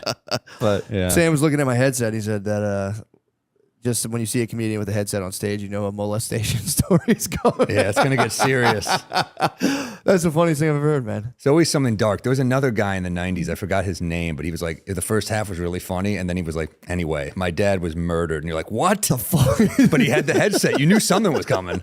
It is. It does lend to like a gravitas towards the whole thing. Yeah. And here is the secret to life. And just Or, pause. or like a self-help person where they're just like Yes. doing this a lot. That's where I got. Remember, did you ever see Vanilla Skies with Tom Cruise? Yeah. That's where this made me laugh of him just being like, "You want to get fucking pussy or not?" Thank you for coming, dude. I'm fucking pumped to have I you. couldn't tell if that was a good movie or not. When they broke out in singing in the end, it pissed me off. Vanilla Sky? Am I thinking? No, I'm thinking of not Vanilla Sky, Magnolia or something. Yeah. Oh, My with the bad. frogs? My bad. I'm thinking. Yes. Yeah, that was annoying. That pissed me And off. it was like a really good movie till then. It was awesome, and then it just ended pointlessly with him singing, and I was like, "This is fucking pissing me off." Yeah, I'm with you. Yeah, dude, thanks for coming, man. Thanks for having me, dude. I'm happy to be here. Dude, it's funny. The first time I ever saw you, I was a pup in comedy. I was a young pup, and my friend Chris O'Connor was like, "Dude, Sam Morrill's going." It was in Philly. You were doing some show. I forget where it was. We just watched, and we're like, when you just start, and you see a guy who like actually can do it, and you're just like, "Oh fuck, dude." Where was it? It's in Philly. I forget some theater. It was like a. It was like not a theater. It was like a. It was like a theater, but it wasn't like a. It was like a. Like a black box type thing? Yes. I did a lot of those in Philly because they were easy. They were, easy to get to. Train is like 90 minutes. People don't know. It's like right there. But yeah, I loved it. I was a young comedy pub, and we were going, "Whoa, dude, that's so fucking cool, dude. He has a whole fucking hour. This is crazy." Dude. All in 5 minutes, we're like, "Oh, dude, that's so fucking cool." Oh, and then like if I look back at that hour, I'd be like, "Oh, I fucking suck." That's how it works, you know. You feel good about it for a minute, and then But then I don't like my new stuff either. It's like Yeah. It's tough. Like, how do you feel about your stuff? I go back and forth. Sometimes I'm like the hour I'm doing now, I'll be like, this is great. And then there's like chunks of it where I'm like, this fucking sucks. I need to cut this all out. But I get to the point where I just want to be done with it. I'm like, all right, it is what it is. I want to like release this and just go on to coming up with something else. I know it's amazing how quickly it's like just a new relationship. And like at first you're like, oh my God, this is amazing. And then a few months in, you're like, what am I doing? I know what the fuck am I talking about? Yeah, I'll like laugh. I'll not even laugh. I'll be like, there's like certain things I'll say from it in my head. I'm like, you fucking loser, and I'm like, all right, come on, man, come on, let's get through the hour, brother. Let's get through the hour. There's always that one chunk where you're like, fuck, why am I still doing? But you're doing it because you believe. You're like, it'll get better. Yeah. But you got to do it enough that you hate it, and then you're like, all right, I'll write new stuff. It's time. Yeah, it's time to chop this loose. I'm excited. I'm gonna try to do a special, I don't know, at some point, and then in the spring maybe, and then just. You're like one of the few successful YouTube specials of recent. Thank you. Yeah, I feel like there's not that had a moment, and then it was like it got oversaturated, and you, Ari, a few other people. Dude, I was thinking for like maybe 40,000 views. So I was like, I'll probably get 40,000 on it, and then like I was like, I'll have to do a bunch of podcasts, promote it, and then like the first week I was like, oh sweet, I don't have to do anything. I'm just gonna sit back and chill. I know. That is the dream, to be like no press. Yeah, it's I thought I was gonna have to do it all, and whatever. But I always say people ask me, they'll like be like what should I do for like like my podcast? I'm like, dude, here's what you got to do. I was like, just get a co-host to become supremely famous, and I was like, that'll work for sure. That's what you do. You got to be like an agent now. You're like, I think that guy's got the goods right there. Yeah. True. But yeah, people. It's funny when they always get like really disheartened when I'm like, I don't know what the fuck to tell you, man. I'm like, you just.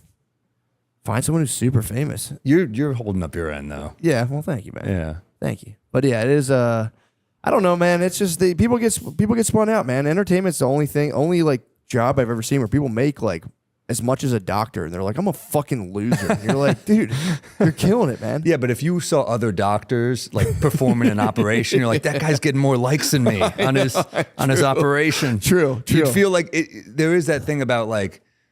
And also, like, we do badly more than, like, a doctor's, like, I'm sure they fuck up sometimes, but, like, I've had, like, 3 bombs in a row. If a doctor fucks up 3 times in a row, I'm like, you got to get out. Just coming home, like, I fucking bombed on that brain surgery. I was dead. It was an easy one. He was good, and I blew it. The other doctor went on, he crushed, and I came on and just killed the guy. True, that's a fair point. Yeah, they don't have to deal with the metrics. I think just the comparing. We always compare, and like it's different than it used to be. Like, back in the day, you'd be trying to get something on Comedy Central, and there'd be like one spot. You're like, this is the white dude spot. Mm-hmm. If I don't get this, I suck. And you're like, shit. Then I'm on a lineup with like Norman, Dan Soder, Phil Hanley, all these like killer New York comics. Yeah. Joe List, and but now it's like it's kind of wide open. Yeah. No, it's true. Yeah, it does. And it sucks too, because I will say in comedy, the product is your like personality. So people are like, yeah, not for me. You're like, fuck you, dude. It's not like you're just selling insurance. You're like, yeah, I don't really need that right now. It's like, yeah, I saw you. I'm good on you. And you're like, fuck. Yeah, that's not my act. That's me. They said my name. That's when it would hurt, when you're like, they don't just like dislike you, especially when you told you, like, oh, I don't just dislike his act. I don't like him. Yeah, I hate that guy. Yeah, he sucks. It's a weird. I don't know. It is. It is funny. People like talking about like the internet comments is always kind of people are always like, but it is an interesting thing because you do have to deal with like the way you're. I don't know how to put it, but that's the way you're like your body has like cells. There's just like a million comments about you, and you can start getting into them, and it is. I don't know. I think it is funny. It's a fun thing to like. I used to get real whacked out. I'd read them like just like fuck this guy. Fuck who the fuck is this guy? Now I'm like. You never can tell because sometimes it'll be something that actually is accurate, and you're like, "Fuck, that's actually true," and that's painful to realize. Then it's like you get like, "You suck, I love you," and then you get like opposing views that you have to somehow just choose. Like, which one do I actually believe? I know and you're like, "Fuck, I am a dumbass with one eyebrow." He nailed it. I know, Shit. I know. Every once in a while, yeah, but you know. If you believe the good stuff, then you're crazy too. I know. That's the problem. That's a problem, dude. I don't believe any of it. I just wait till I find something negative and I just feel the sting of that. And I go, that's enough for today. And I just go about my day and I go, fuck. You got to also, I mean, I know comics who are like, I remember a comic friend of mine got this like great write-up in the New York Times. And I called him like, dude, this is amazing. And he was just like, nah, this is like right before they turn on me. Like he couldn't enjoy it at all. He was like, nah, they're going to fucking, this is like, they'll call me great. So it's like people are going to fucking be like, this guy sucks. Yeah, or they're going to dig out some skeleton from my past. That'd be, yeah. I don't think this guy has any skeletons. I think he's like pretty well liked, this guy, but he just like, yeah, I don't know. Damn, dude. I was, I did want to talk to you about this. So you know about the Diddy stuff, obviously. Sure. Everyone knows I was about there. that. It was great. He sucked my dick. It was awesome. Diddy's now crying that it's unfair that the owner of Abercrombie is not getting as much. He's out on bail while Diddy is not out on bail, and he apparently I didn't get enough time to look into it, like the details of it. But he was apparently running like a sex trafficking thing in the. I mean, UK. you could tell by the stores, right? Dude, that's what I'm saying. You just walked in there, you're like, this should not be okay, right? These poor damn employees. Well, they used to have shirtless teenage boys outside of their store while running I think it was primarily a gay sex trafficking ring. Yeah, which is crazy, dude. In the open, basically. I mean, I remember walking in there and being like uncomfortable and having to leave. Yeah, dude. I remember I would like high school girlfriends be like, let's go to Abercrombie. And I'd like walk past like a fucking hot dude with his shirt off. You'd be like, fuck you, dude. Walking, like, I'm not buying any of this shit. And it was like, we were so mean to them, but like looking back, that dude was probably getting railed. Yeah. So we were in the wrong. I thought they were getting a ton of pussy. Turns out, yeah, they were just like blowing old men. They were the pussy. They were the pussy. But yeah, it was crazy. That guy is apparently he was running a thing like Diddy. Where it's like all kinds of crazy manipulation and deception and sex trafficking and whatever. But that's the way to do it if you're doing that, because you're like, well, this is so out in the open. You think I would just flaunt it if I were actually doing it? True. But then he was. Because Diddy was more like, it was more like a VIP vibe. Like you only, Yeah. And, of course, someone with all these celebrities, you wouldn't be doing something like this. The word would get out. Yeah, true. But, I don't know how it works, if they had like NDAs or something there. I think they just try to get dirt on you. I think that the deal is you try to get dirt on them first, and then you're like, I don't know, because I'd be so nervous. Imagine if you were running like a sex trafficking, like you were. Imagine if last night you just drugged. I'm already stressed. I can't imagine. I'm already like, fuck. I feel like shit. I'm on the road. I can't imagine like that guilt level where you're just like, fuck. I have a sex trafficking ring. You like, yeah, you GHB the guy opening for you. You fucked him, and then you fucked like 4 ladies, and you just woke up and you're like, all right, I gotta do a meeting for my fucking vodka. It's crazy. Damn, yeah. What's gonna happen to Ciroc? I think someone else bought it. Yeah, I think someone. Is it tainted though? Because I did think of Diddy when I think of it. Yeah, that's what I would think. I would drink Ciroc and have a good time thinking about Diddy having fun times. But now I'm just like, ugh. But no, I think some people try to say that was the whole thing to get him off of the board because they were saying like there were like liquor billionaires who didn't want him. He wasn't like playing ball. It'd be like liquor Ticketmaster being like, you're not playing ball, and they're trying to claim you're not playing ball. You have a sex trafficking ring. Back in the day in like Hollywood, they would have morality clauses in the contracts for like these young starlets. So they'd be like, a young actress would be like fucking a married guy, and they'd be like, nope, you gotta shut that down. We invested at you here at MGM or whatever. Yeah. So it's like, it's really funny how, back then it was like, infidelity's bad. Now it's like, don't fuck kids. Yeah, don't please. Yeah, it's, please. It's changed. It does ruin it. It does ruin a brand. The Catholic Church was the only institution that was like, their adherents were like, come on. It's a branding error. Every big company has some bad guys. Subway. It's lost some luster. It has. And they could have gone with that Clay Henry guy. Remember Clay Henry back in the day? No, who was that? He was the other one. It was like Jared and Clay Henry. They brought in like a 1B character. Yeah. Like he got real big on burgers and fries, but now he's down to a smaller size. So they Clay brought Henry. another guy in. Yeah, he was a fireman too. Like he could have made them. He could have made him look good. Loved his wife. He was probably a good guy. But then, yeah, they went Jared. I mean, and look, we can't deny Jared had an impact. He had the sauce. In the story of just walking and eating. He's like, I walked to Subway and I ate sandwiches and I lost. And you're like, that's not true, but we all bought it because we were idiots. I know. Oh, when he pulls those pants out, you're like, who can argue with that? That guy's pants were so much bigger. He was just circling school zones. The shark, dude. That's how he lost the weight. Just getting his cardio and going from one kindergarten to the other. Did you see the documentary about him? I haven't. Is it good? It is. It's amazing. I gotta watch it. It is, dude. He was way more sinister than you think. Like he apparently. So the reason that the whole story broke, he went to a school assembly. He was going to assemblies in schools, and like at the height of his, prime or whatever. And he would talk to kids like he's Barry Sanders in his prime. But he was in a school auditorium and he was with a lady who was the local news lady. And they did like a little speech. He was like, kids, you got to eat healthy, blah, blah, blah. And she was doing her thing. And then they went and sat down. He goes, God damn it, I'd love to fuck one of these kids. Just to the lady. And she was like, what? What? This is all according to her. She was the one who broke the story. And then that was a heat check moment for him. He was like, man, I'm getting away with this for so long. Let me see. Because that's what they do. They like try. It's like serial killer shit where they're like, they'll go back to the scene of the crime. It's like that cockiness of getting away with it. I mean, dude, yes, for sure. But it was like, it's such a weird thing to do because then I guess he was putting a feeler out for her because then this is where it's kind of suspect for her, but she was a journalist, so she was like, I want to kind of get this is a huge story if this guy potentially really wants to fuck kids, or if he's just like fucking around and is the funniest guy ever to like just step down and like, I don't want to fuck one of these kids. But then she started like pretending to be his girlfriend, and they just drew all this stuff out of him. Get stuff out of him. And I don't think she ever said she had sex with him, but she would be like, they would have like phone sex where she'd be like, what were you talking about? And he was like, I just think I want to fuck you. And he like admitted to doing it, and like his manager and him were fucking kid like.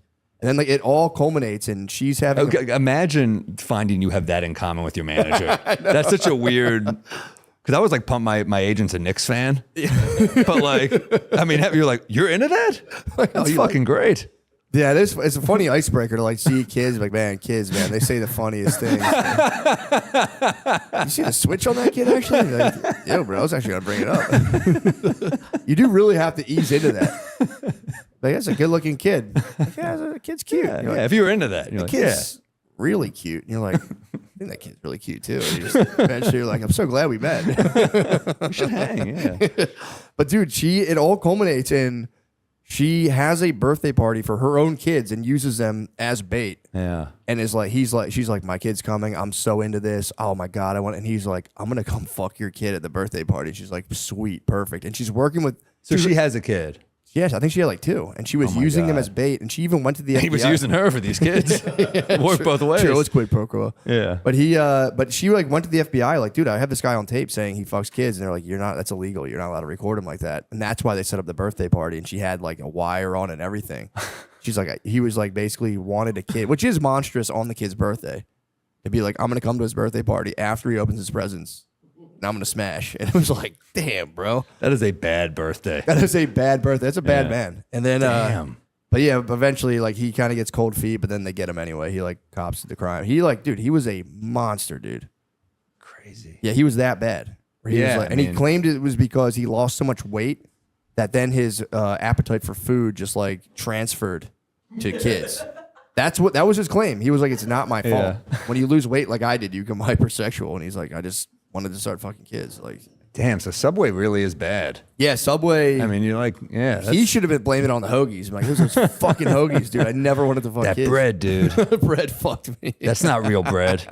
I knew Subway wasn't to be trusted when they claimed that was avocado, dude. True. That was that's not bullshit avocado. spread. Yeah, it made me want to fuck. Yeah, but dude, he got I like explained that documentary at like a fight. Like someone brought it up like jokingly, and I'm like, the real story. And I gave and they were like, people's wives were like, dude, please stop. I don't want to talk about this kid getting just battened down at his birthday party. It is tough when you bring that to you. Got to know the audience for that. I know. It was like a nice campfire setting. We're all like sitting around. People were having like sangria, and I was like, he was gonna fuck a kid at his birthday party. And they were like, all right, that's enough of that. I was like, I'm sorry, but it's tough because it's been pushed into the mainstream. Like it is a Netflix thing or HBO, whatever it's on. Yeah. And so it is tough when you're like, you're just hanging out at like a nice little party. You got a skewer in your hand. You're like John Benet Ramsey. You see that?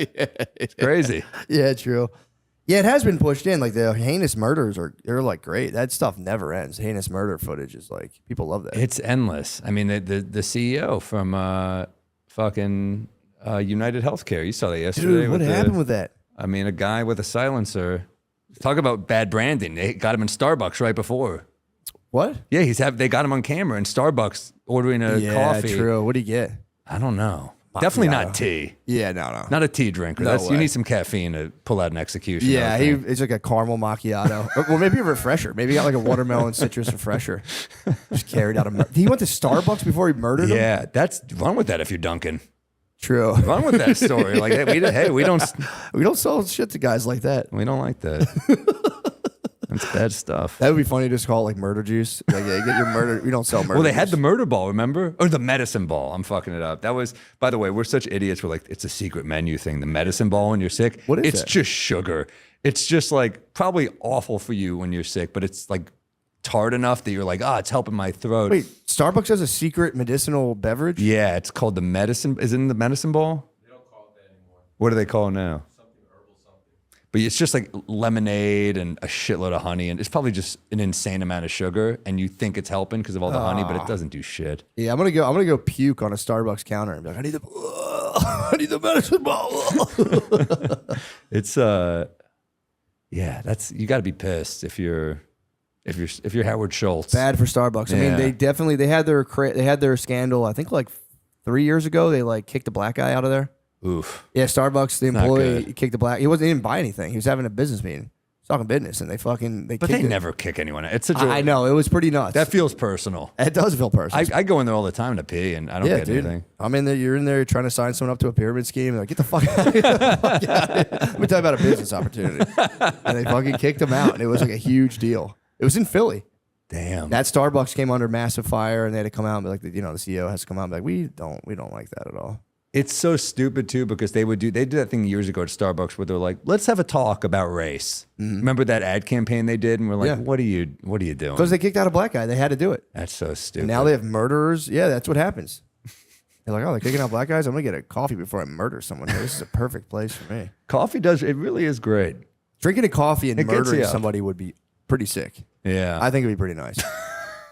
You see like heart rates pouncing as you go away. You're like, God damn, I shouldn't have had that second shot of espresso. That was too much. That was way too much, dude. Yeah, I'm freaking out. No, I feel like just murdering someone would wake you up though. True. That would probably get your heart rate up. I also think, I was a little annoyed that New York's getting bad PR. They're like, told you New York's dangerous. I'm like, we have to answer for this fucking psychopath? Yeah. I don't know where he's from. Yeah, and that's also not like, that's like a weird high-level hitman crime.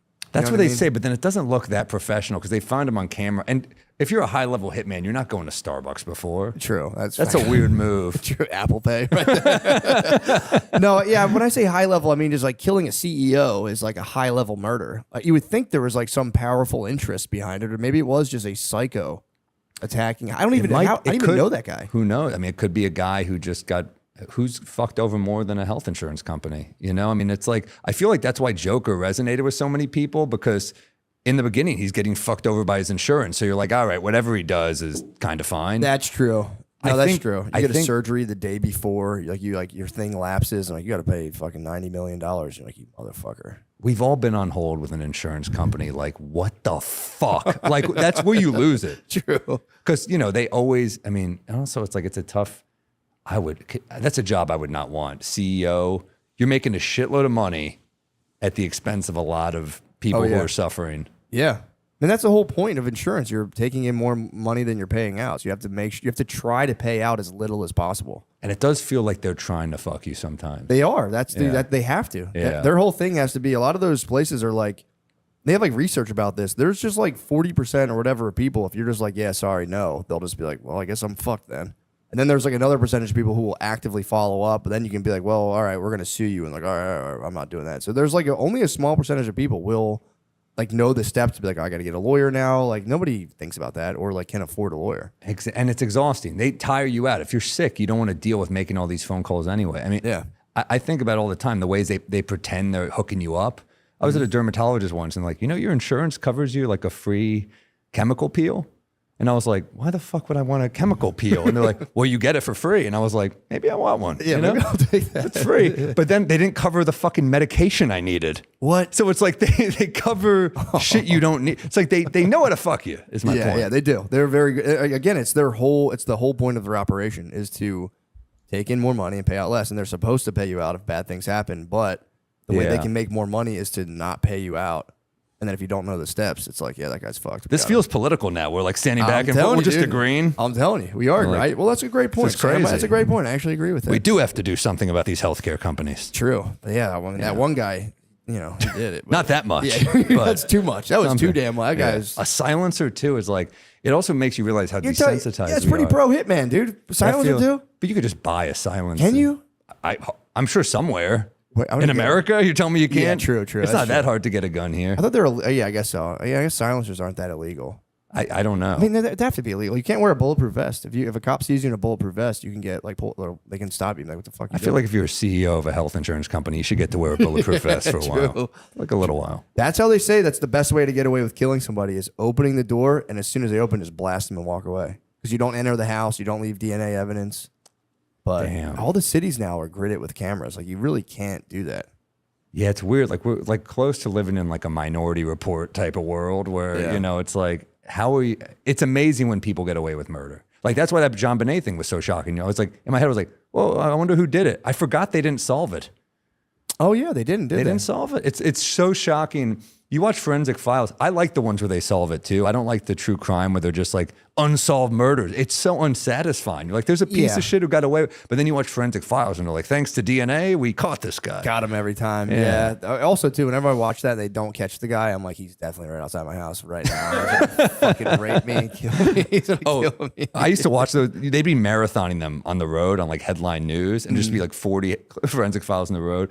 I'd be watching, in some fucking motel on the side of the highway, just like opening my, like, oh, fuck, why am I doing this to myself? Opening that dumb little curtain, you see meth heads. Yeah, I still get scared. I get scared in hotels all the time. I'm like, really? Yeah, like I'll just hear like someone else's door bang and I'm half asleep and I'm like, someone's in my room. And I just like, I look around. I'm like, dude, you're such a fucking pussy. I was leaving a hotel in Omaha a couple years ago and there was a guy, it was like 4 a.m. early flight, it was like a 6 a.m. flight out. And there was a guy just sitting on the floor in the hallway, just like crying. And I was like, you just don't want to even see, you just like something bad happened. No, man. Yeah, you don't want to see that at all. That sucks. Would you just walk right by, just wheel your Of course, I'm not dealing with that guy. What do you think I'm going to chat him? What happened, buddy? Best case scenario, there's a dead hooker in that room. Something bad happened. Yeah, true. Oh, God. Or a live one, and I don't know. Something bad happened, though. Yeah, also I was like, go in your room, dude. Don't fucking, that's what they're for. Go cry like everyone else does in your hotel room. Don't sit in the hallway. I know. The public crying is, and in New York, I don't mind it as much because that city's supposed to break you. But when you see it in like a smaller town, you're kind of like, something sinister just occurred. Oh, my. Yeah, true. True, yeah. Oh, man. Oh, man. Ryan Hamilton, my friend, has a joke. It was like, New York's the only city where you just see people openly weeping. Do you see it a lot there? Yeah. I could see that. I guess other cities. I guess Philly, too. Nah, yeah. Boston. I think big cities you'll see it. I did a month sublet in New York because I like thought about moving there like a long time ago, and I was like, man, get the fuck out of here. I went right back to Philadelphia. I was really? Like, oh my, I couldn't do it. But the Philly to Austin is an interesting move because it's such a different pace, Yeah. Yeah, for me, I had kids, and once like when I had the kids, I'm like, I wanted to get out of Philly anyway. And then I was like thinking about moving to like the outside of Philly suburbs. I had this like it would have been a bad plan. I was looking at this like plot of land that turned out to be like a floodplain. It was bad, and I was like, I'd be an hour from every airport, and like there was no way I could do stand up there. I was like, I'll make it work. And then I was talking to Shane. He's like, you want to go to Austin? I was like, yes, please. That would solve all my problems. Thank you. That'd be the best thing ever. Because that way it's like a decent quality of life and for like kids and stuff, and you can just do stand up every night if you want. Yeah, the club is good, man. The Mothership's cool. It is good. It's a motherfucking ship. It makes me a little nervous how many people are always there. I don't like to, because I want to do new stuff, and I don't want to just like, you see these people every few months for me because I'm visiting. I'm like, I don't want them to see me Bombing, yeah. It is. I like the bomb in the shadows. It's true. It is an intimidating green room too. And it's like it's just that long oak table. And there's 40 fucking people, and it's like, yeah, I was silent for the first like 5 months. I would just sit there and just be like, "Ugh." It's hardcore. It's like a weird health movement, but also everyone's smoking cigarettes in there. I know. I did the smelling salts. I don't understand why. I don't know why I did it. Rogan's like, oh yeah, they're good. They'll help you. No one tells me not to put them right to my face. I thought I was dying because I've had allergic reactions before, and I was like, and Joe's like, he's like, are you okay? And I'm like, God, I'm such a pussy. No, it's ammonia. That's right. Your body you're just smelling ammonia, and I don't know why everybody does it. I think I saw Josh Allen or some football player do it on TV, and I was like, oh, I should fucking get me jazzed up for a set. And then I tried it, and I was like, yeah, if you're like a pro athlete, it seems kind of cool, but I'm not. I'm a whiny fuck who just was like, ugh. There's better ways to get lightheaded. It's all. Getting lightheaded is cool, but it's like, I don't understand. I see dudes back there just ripping them, and I'm like, dude, you guys just telling me you love smelling ammonia like that. Like, just fucking drink some coffee. Do anything else. Coffee's the move. Yeah, do anything, I saw a bartender once say to someone, she goes, do you have any Red Bull? He goes, we don't carry Red Bull. You want caffeine buzz? We'll give you coffee. And I was like, wow, the way he said it was so cool. Oh, shit. I think about it all the time. Just keeping the caffeine buzz. Yeah, he's like, fuck Red Bull. Bullshit out of my fucking face. I drank a Rockstar last year because I was like tired, and I was like, I was at the Super Bowl with Shane. I was like, I don't drink that much, so I was like hungover from the day before. I'm a total pussy. With him, it's impossible not to be hungover. Dude, I was dying. You can't be a casual drinker around Shane. You either are sober or you have 14. You can't have two. There's no middle ground. And Yeah. that night I had like a lot, and the next day I'm just struggling. I'm like, ugh. So I was like, let me get a Rockstar. Dude, I felt like I was on meth. I drank like half a Rockstar, and I was like, I gotta go home, guys. And I was like laid in my hotel room, like, oh, I felt terrible. Oh, dude, I hate them. I wish somebody stopped me and said, you want a fucking caffeine buzz? Have a coffee.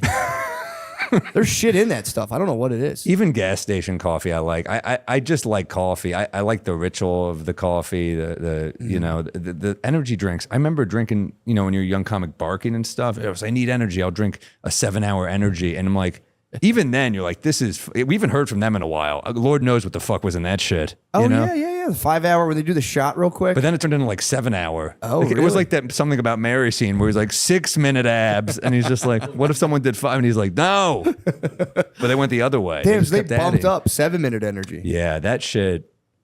I think it was 7. Wasn't it 7-hour energy? I think they kept bumping it up. It makes sense. It's also it is funny to just like the term energy just got like appropriated into being like you're just like hitting yourself with stimulants. It's like, no, I have energy right now. It's like, no, dude, your fucking brain's wired on stimulants.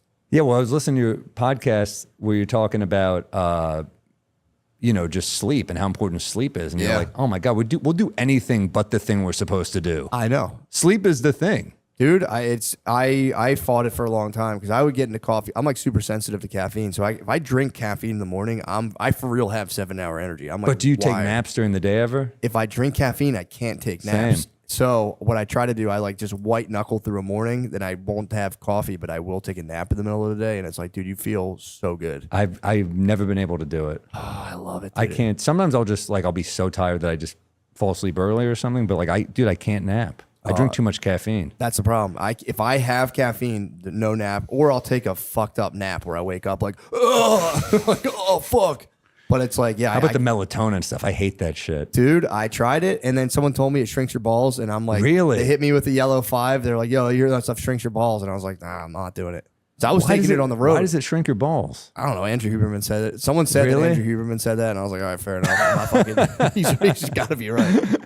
He's got to know about that. He seems like he knows a lot of stuff. He's using them, bro. So he's got to know. He's using his balls a lot, so that guy knows. He's keyed in on the fucking ball research. Yeah, the melatonin gives you nightmares. I feel like Yeah, you get. I would take it. I started fucking around with it on the road because I'd be like, I'd be in different time zones, and I get off stage, and as soon as I get back to my room, just swallow melatonin, wishing it was just cyanide, just right in my throat, and I would like sit there and read a book, and all of a sudden you do get like really heavy. Yeah. Have you ever taken it before? Melatonin? Yeah. I have like a powder this stuff I try sometimes called Beam, and it's like it's got all kinds. It's got magnesium, all this stuff. Podcast sponsor. Yeah, they send it to me, and they sponsored the pod. I had it too. And I was like, I started buying it because I was like, get me some more of that. They're like, they pulled their sponsorship. I was like, fuck it, I'll buy it. Like an adult. Strung out like Elvis, dude. Yeah. But I would get nightmares. I would wake up like sweating, like, what the fuck? I have nightmares every night, and I'd be like, that can't be good sleep. No, yeah. That's, I took it one time, like, I was like, I'll just take it at like fucking 6 p.m. Just get like ready for the sleep. I didn't realize how hard that shit hits you. I did the same thing, the beam powder. And I was like getting something for my kid, and I was like, what the fuck? And it just like hit me out of nowhere, and I was like, oh shit. But yeah, it does. The melatonin works, but yeah, it's one of those things where it's like, it's just. But does it work? Because they're like, we're not feeling refreshed, right?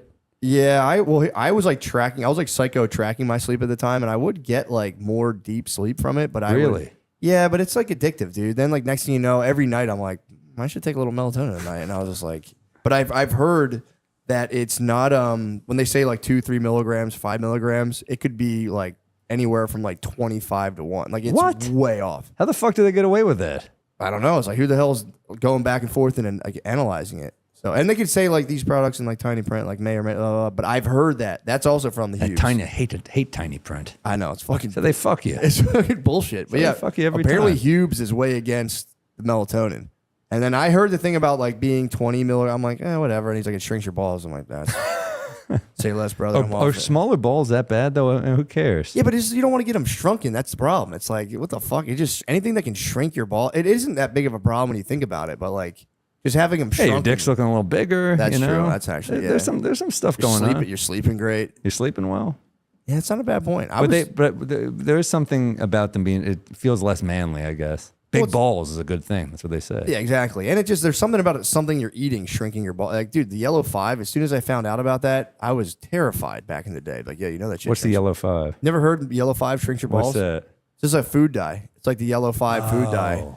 Or whatever the fuck it was called. But they were like, you're best off just eating as naturally as possible. But like, that's the thing. Like when you travel for work and you're waking up at weird hours, like you're eating weird. Yeah. You're sleeping badly. Like it just adds up. She's usually shitting, not the best either. Ooh, a bad gas station shit. There's something about that where you're like, all right, there's something dark. Yeah, especially the worse the bathroom looks too, just shitting in it. You're just like, dude, how did I get here? This is terrible. Someone definitely just shot up. Oh, everything's like a little less healthy when you go. Like in New York, you can eat pretty healthy, but then the diner's been destroyed in New York because the rent is so damn expensive. So you're like, did I just spend $22 on 3 scrambled eggs? I know. It's insane. But then you go on the road and just the little things that you don't think about where you're like, all right, they put like a fucking bucket of butter on my toast. Yeah. This is like the hash brown's a little crispier. Everything tastes great, but you're like, man, I don't have the energy I had after this meal that I normally have. No, dude, I'm almost pre-diabetic now. I was traveling a lot, eating out. I thought I was pretty healthy. You look healthy. You look like a gym guy.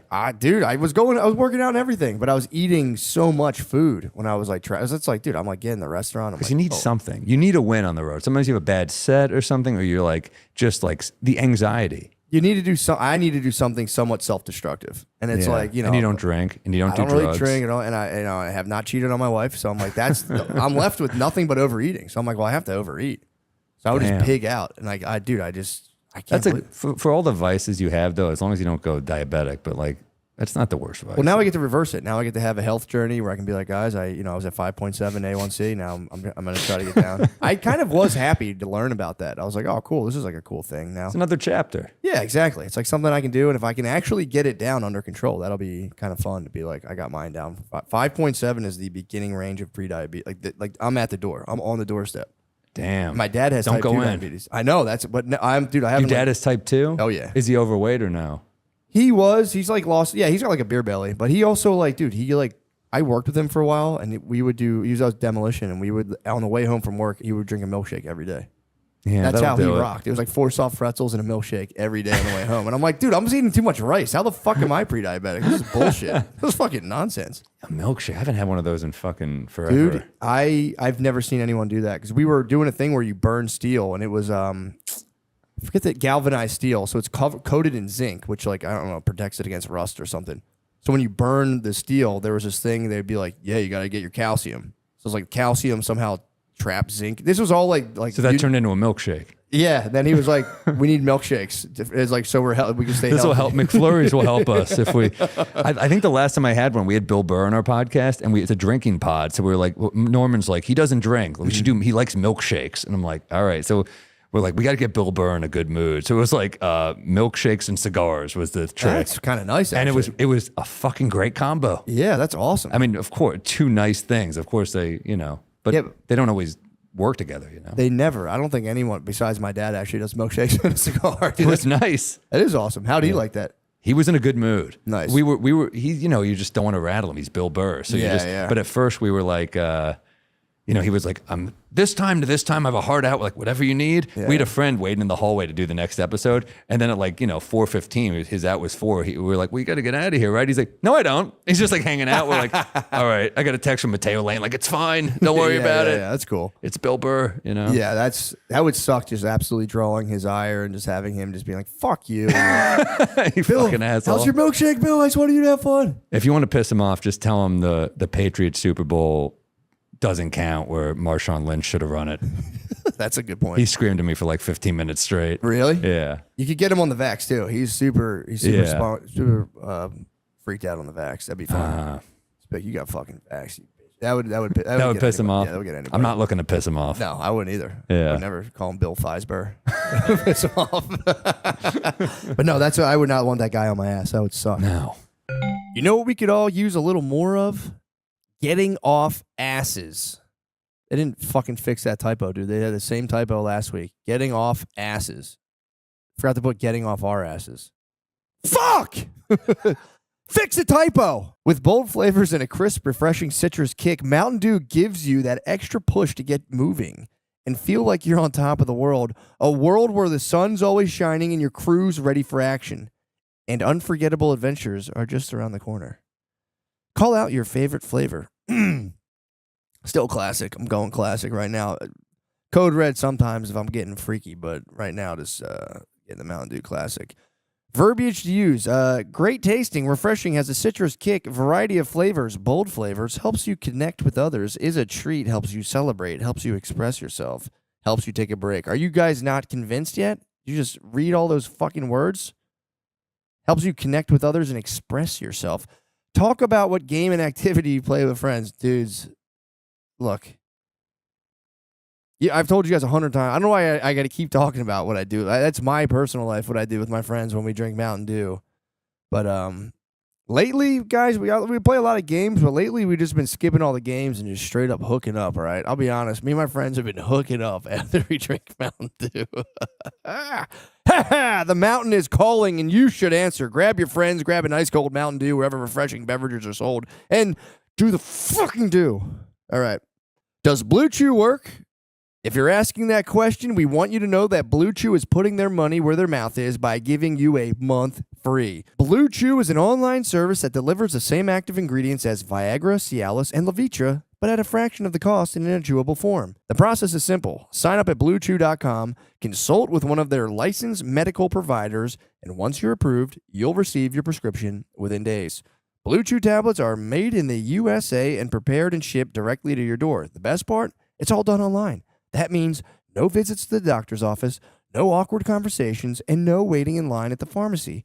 You can take them anytime, day or night, so you can plan ahead or be ready whenever an opportunity arises. Like a job interview. Again, guys, they want a personal endorsement. I haven't taken them. My dick gets hard as fucking hell, but I'll let you guys know if I start to hate my wife to the point where my penis doesn't work. Right now, I love her, and my penis gets hard for her when I see her naked vagina. Blue Chew wants you to have the confidence to perform at your best, so discover your options at BlueChew.com verbatim. Blue Chew wants men rock hard. They told me. That's the mission. They will not stop until every man is bricked up like a brick house, till every tent is pitched, till every rod is raised. Discover your options at BlueChew.com. And we've got a special deal for our audience. Try Blue Chew free. Just pay $5 at checkout when you visit BlueChew.com. Well, $5 shipping, so sorry, that'll throw you guys off. You can try Blue Chew for free. You just got to pay to get the Blue Chew to your house.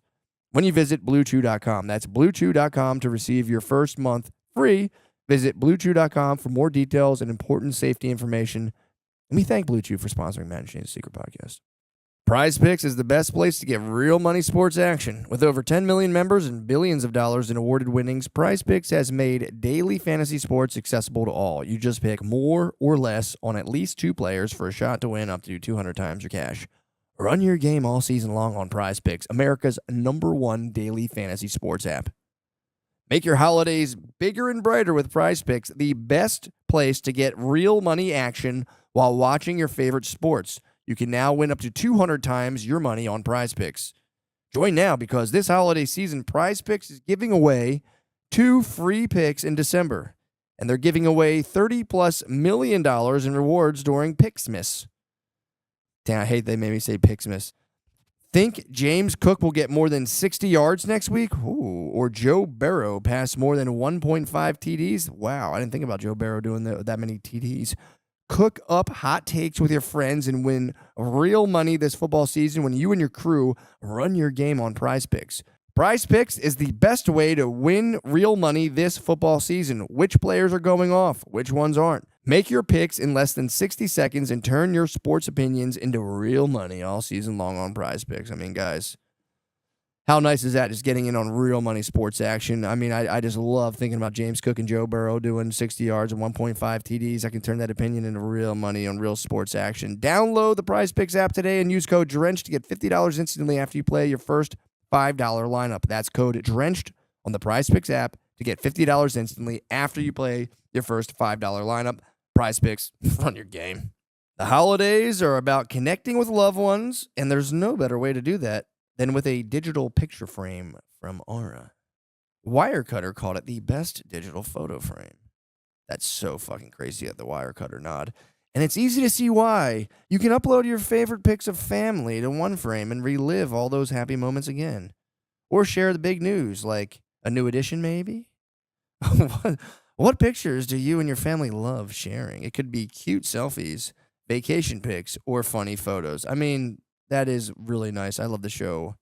I try to get dressed up really cute and show my wife and say, hey, check me out. Do you want to suck me or fucking what? Who are you going to give this gift frame to? Definitely my mom. I'm going to give this gift to my mommy. And if that's not personal enough, you can even upload a video message to play on the frames as soon as they plug it in. So the first thing they hear is your voice and how much you love them, or the ISIS beheading video you want to send your mom. Save on the perfect gift by visiting auraframes.com to get $35 off Aura's best-selling Carver mat frames by using promo code MSSP at checkout. That's auraframes.com, promo code MSSP. This deal is exclusive to listeners, so get yours now in time for the holidays. Terms and conditions do apply.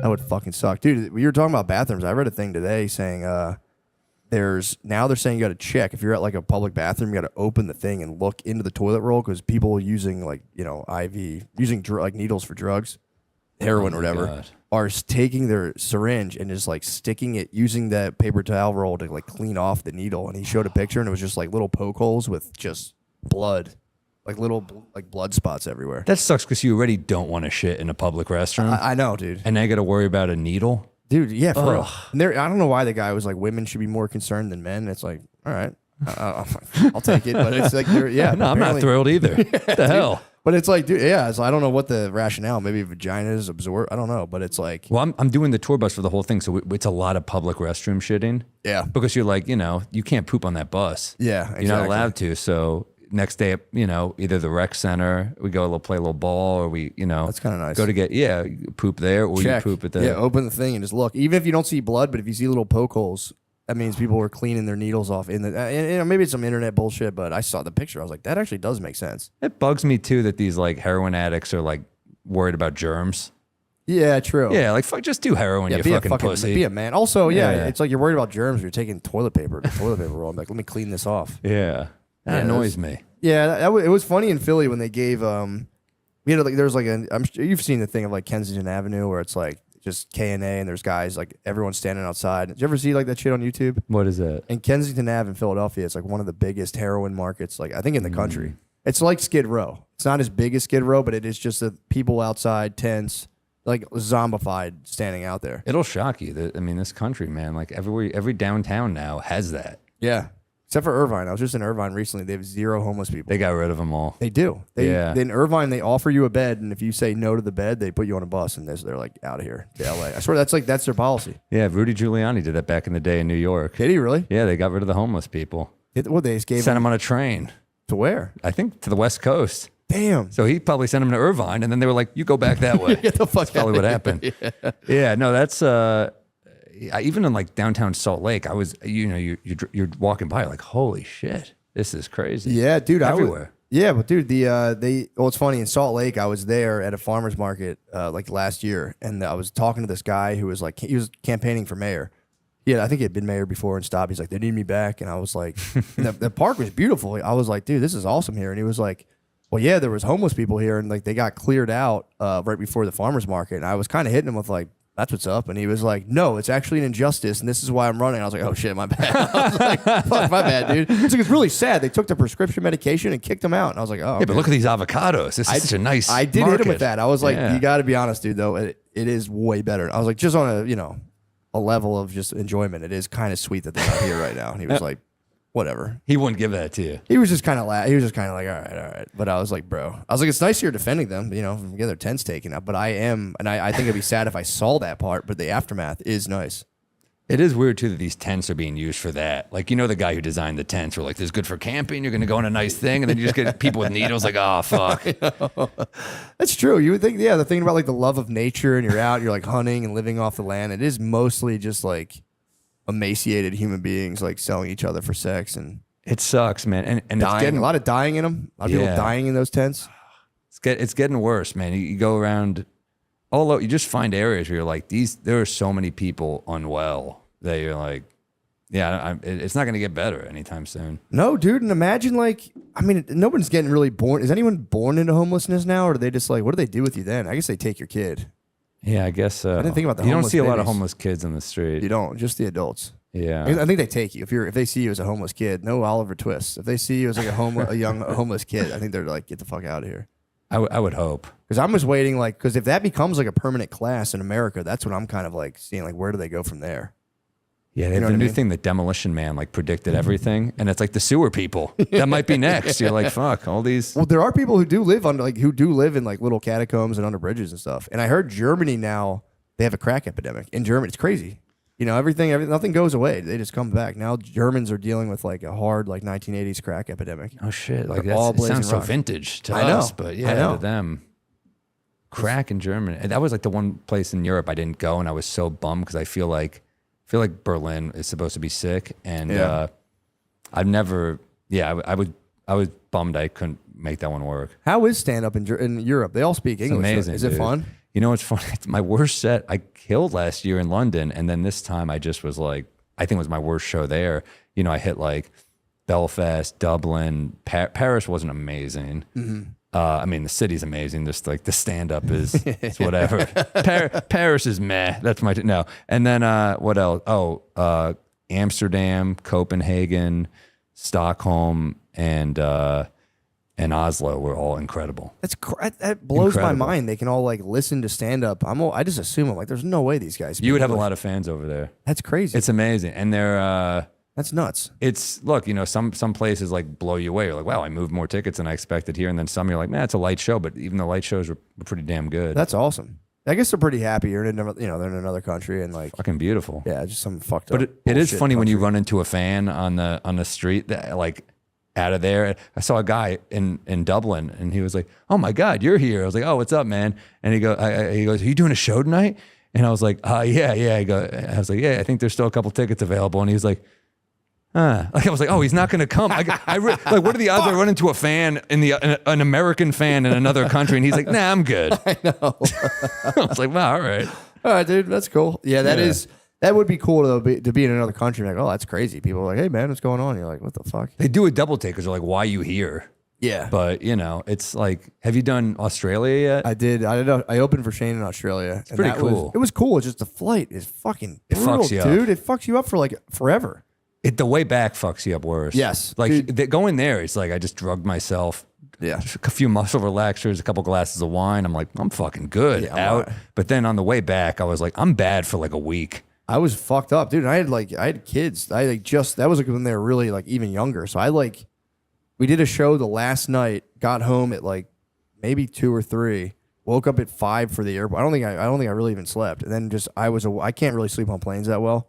So if I slept on the way back, maybe for an hour or two, and I was awake for the most of it, and then got dropped off at the Newark airport, and then had to drive. This one was in Philly. I was awake for basically 24 hours, and then had to just drive from Newark to Philly. Oof. And to my wife, who was like, "Finally, you're back," all that shit. Yeah, you don't walk into a happy room there either. No, I see that with Gary because who I tour with, he's got a family and I don't. So I'm seeing he's like, she's like, "You didn't FaceTime me." I'm like, "Oh my god, I'm just fucking." Dude, I'm having a lower pressure. You watching your kids cry through FaceTime while you're in a hotel room while your wife is just like huffing. Yeah, it's hell. It's the fucking worst. Like, you're sitting there like, "Hey guys," trying to tell you, well, maybe you should talk a little nicer. Maybe it's terrible. It's really bad. It's one of the saddest things of like when you travel for stand up. Then eventually, as they get older, it becomes a little better. But like when they're like little and and you feel powerless. Oh, you just feel awful, dude. You're like, why am I doing this? This sucks. But then you get it. But then the thing I always tell myself, it's a good example to work too. For your kids, like you're doing That's the thing. You followed your dream and it worked out, and your kids will see that when they grow up, and that's a cool thing too. Well, that's what I tell my kids. I say, guys, I know you don't like when I go away, but if I were to stay here and do another job, I would kill myself. So do you want me to kill myself? You guys want your father to kill himself? Because it would be your fault. We got your babysitter. His name's Jared Fogle. But it is true. You do have to. There is like. Because I'd be like, I should be around more, but I know if I had like a job that I hated, I would just be miserable in the house. So it's like, what's better, having, kind of someone who's traveling a little bit and happy in the house, or someone who's there every day, like, ugh. And you got this going, so you have other things going on. I think he said a good. I hear it more from female comics because I think women are expected to be like the mom should be there. The mom shouldn't be traveling. And I know some female comics who have babies or young kids, and they're just like. Rachel Feinstein's one of my best friends, and she was like, if he could go to work like whenever, he could do like all these 24-hour shifts. I leave for like a spot. They're like, they treat me like I'm Casey Anthony, So it's like, when the baby's really young, it is like a biological reality that they do need the mom. Like they need the mom more. I mean, you can bottle feed them and stuff like that, but the mother guilt is like 50 million times worse. And you are judged. You were in there. You were in her. Exactly. Yeah. I mean, there's that, Yeah. There's a connection. Yeah, it's a real connection. There's actually now I've read in Sweden, man, the headlines really working in my favor today. They're actually applying to everything. But there's a movement now called soft girl. There's like soft girls now they're called. So like there's women who are now rejecting the workforce and be like, no, I'm a soft girl. So you're either a boss. I was like, what the fuck's it called? This is in Sweden. Soft woman. Yeah, they call them soft women because you're either a boss lady or a soft woman. And now there's people embracing this soft woman lifestyle where they're like, yo, work sucks. I'm becoming just like a pure stay-at-home soft woman. It would originate in Sweden because they're just so fucking liberal there. So it's like that's where they'll try out. It's like this is what we'll try out, the liberal idea, and if it takes flight, it'll move over to like the other Scandinavian countries, then make its way here. Yeah, but like that's where you debut it. I think they went. Well, that's more. There's more like liberal boss ladies. If you're like a boss lady was like, I'm gonna kick ass at work. Don't even ask me to do anything around the house. It's fucking bullshit, blah, blah, blah. But now there's a lot of women being like, yeah, this kind of sucks having a job. Like, it's not as cool as I thought. Yeah, I think, a lot of people, they identify as what their job is. Yeah. They're like, that's how they describe themselves. I'm a this. Well, that's my thing is like, if you're in a 2-income household and your husband makes enough and you're still working, that's when I start to question. I'm like, dude, it's one thing if you're like running a fucking company, you're a boss lady. But when like women are like, I choose to work, and they're like a team associate for like Verizon, it's like fucking why? But what if there's like a prenup and the marriage doesn't work out? Then you're kind of just like relying on him forever. That's true. That's true. And then he can like take your cell phone and like get into there are those guys who do that. Yeah, that makes sense. That does make sense. I think it's good to have your own thing. Yeah. I'm more attracted to women who have their own thing going on. I like soft girls. You want a girl who just waits for you? Waits, yeah. Soft girl. No, I don't care. If a woman works, I don't care. It is I just think there is something like I don't know, man. I do think there's something sad to have it put in a woman's head that like if they're not working, they're somehow like sold out their entire species and they're like if they're brainwashed. It's like working sucks too. Yeah. No, I don't think that way either. But I hear you. It is nice. I will say there is something nice to I just don't like the idea of a woman. woman waiting around for me. That- like yeah, she doesn't true. do anything and then she's like, where have you been? Like, I don't like that energy. That's totally true. Because I like her to have other shit like that she's got to deal with. It's good to have other things. You're right. No, you are right, because I would say that is the downfall of a soft girl or whatever the fuck they're called. The "where are you" texts increase by 500%. Once you go from a boss lady to a soft girl, it's like there's nothing. They're just dishing off "where are you." It's like, where are you? I swear to God, when you said soft girl, I thought it was going to be like some like a trans like man, but like the penis doesn't work. I really thought because Sweden is so fucking liberal. I was like, it's going to be something like that. But. Well, dude, there is something. Well, apparently, yeah, Sweden is the most liberal place, and that's why they're kind of like, what the fuck's going on? Because a lot of women now, they're like, all right, we laid the path. Jordan Peterson talks about this. You laid the path for gender equality, and there's like they have more people than ever who are like, fuck that, I'm just gonna stay at home and be a traditional wife, which. Whatever. It's just all fads. But that's also there, that's, I guess it's weird if you had a male friend who would do that. Like, I'm just going to like hang out. And you're like, all right. Because I have a friend like that and he hits me up for money. And I'm like, dude, just fucking do something. Do something, yeah. He's trying. Is he a soft dad or is he like, no, he's just dude, chills? he fucked it. He had this woman who like was a hard worker and she like wanted to have a family with him. And he was just like, nah, I'm good. And he's just like a single dude now. Chills. I'm Oh. like, dude, you really misplayed your hand here. Yeah. Now I'm getting like Venmo requests from him. I'm like, dude, come on. $60. You got to get your life together. That's true. No, you did make a strong case for a boss lady, because it is true. You do want kind of someone who has their own thing going on, or else they're going to be fucking bugging you. I just think it's nice. You have another thing. It's just like, it could be anything. It doesn't have to be like a crazy, but just have something else. Because you don't look at the divorce rate. Nothing. I mean, you hope things work out, but No, it's about 50. I think we just came down from 50 to like 48%. really, Yeah. So that's all right. It's high. It's still pretty fucking high, dude. But it's 50-50. There's a reason people are getting less. Why is that? Wait, getting divorced less? Yeah, 2% is something, right? That's pretty good, yeah. That's two. You said 48 instead of 50. I thought it was. So it went. Yeah, down, it went right? down a little bit. It went down a little bit. It's all geographically. I think depends abortion went down slightly too. Did it really? Yeah.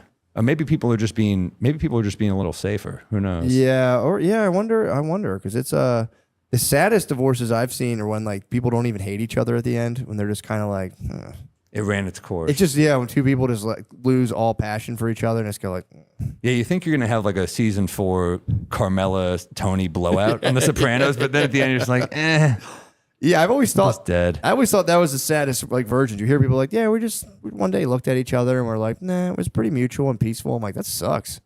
You'd want it to be like tears. But if you have kids, that's what you need. Because That's the true. bad ones, you've seen those where you're like, holy shit, they just hate each other. I've seen people Yeah, who stay true. together who fucking hate each other. And that makes me sad too. That's bad. Because you're just like, you hate going home. That friend who will stay out with you all night. And you're like, man, this person rocks. And you're like, oh, they're deeply unhappy. That's why they're still drinking with me. Like you're just like so grateful that like this person wants to party, but they hate their home life. That's true. That is the one thing where, when the divorce rate is at 40%, it's like, yeah, a lot of marriages, like just growing up, you see, you're like, damn, these guys hate each other. So that is a sad thing too, to like, 'cause there's no easy way, because it is going to be stressful, but it's like, yeah, when do you throw in the towel is like a weird question. And mostly women initiate divorce. Yeah. It's mostly women who initiate it, which is Yeah. I've always been struck by that, but it's like, Yeah. Maybe women put more stock in happiness. I think dudes are kind of more comfortable being miserable. yeah, true. Women are like, am I happy? Like they're more introspective. I think women question things more than we Yeah. do. Like I'm happy to just go through life being like, I need a joke. I need this, But then every once in a while when you like face your feelings, you're like, oh my God. Like it'll scare, because women are just like trained to deal with their feelings. Yeah, all the time. And we're not. So when I'll just like, I'm feeling something I don't like. Whiskey, please. I'll just like, Yeah. I'll just bottle it up. But that's not good either. They're incommunicado all the times with each other about like what's stressing them, what's going on. And they are good about that. But sometimes it can be too much where I'm like, dude, it's like, well, you're invalidating my feelings. They're dumb. They don't apply to the problem. They're just getting in our way. Turn it off now, cram Yeah. it down, and fucking deal. Yeah. But you are kind of right. I think I've talked about this before, but one time I was with my wife and she was like freaking out where it's like bedtime. She was just like panicking. I could hear her breathing weird. I'm like, what's the matter? And she was like, I'm like, just tell me what's wrong. Dude, she listed a rapid fire response of like 6 problems at once that had like sub problems about like this person. And I was just like, stop right now.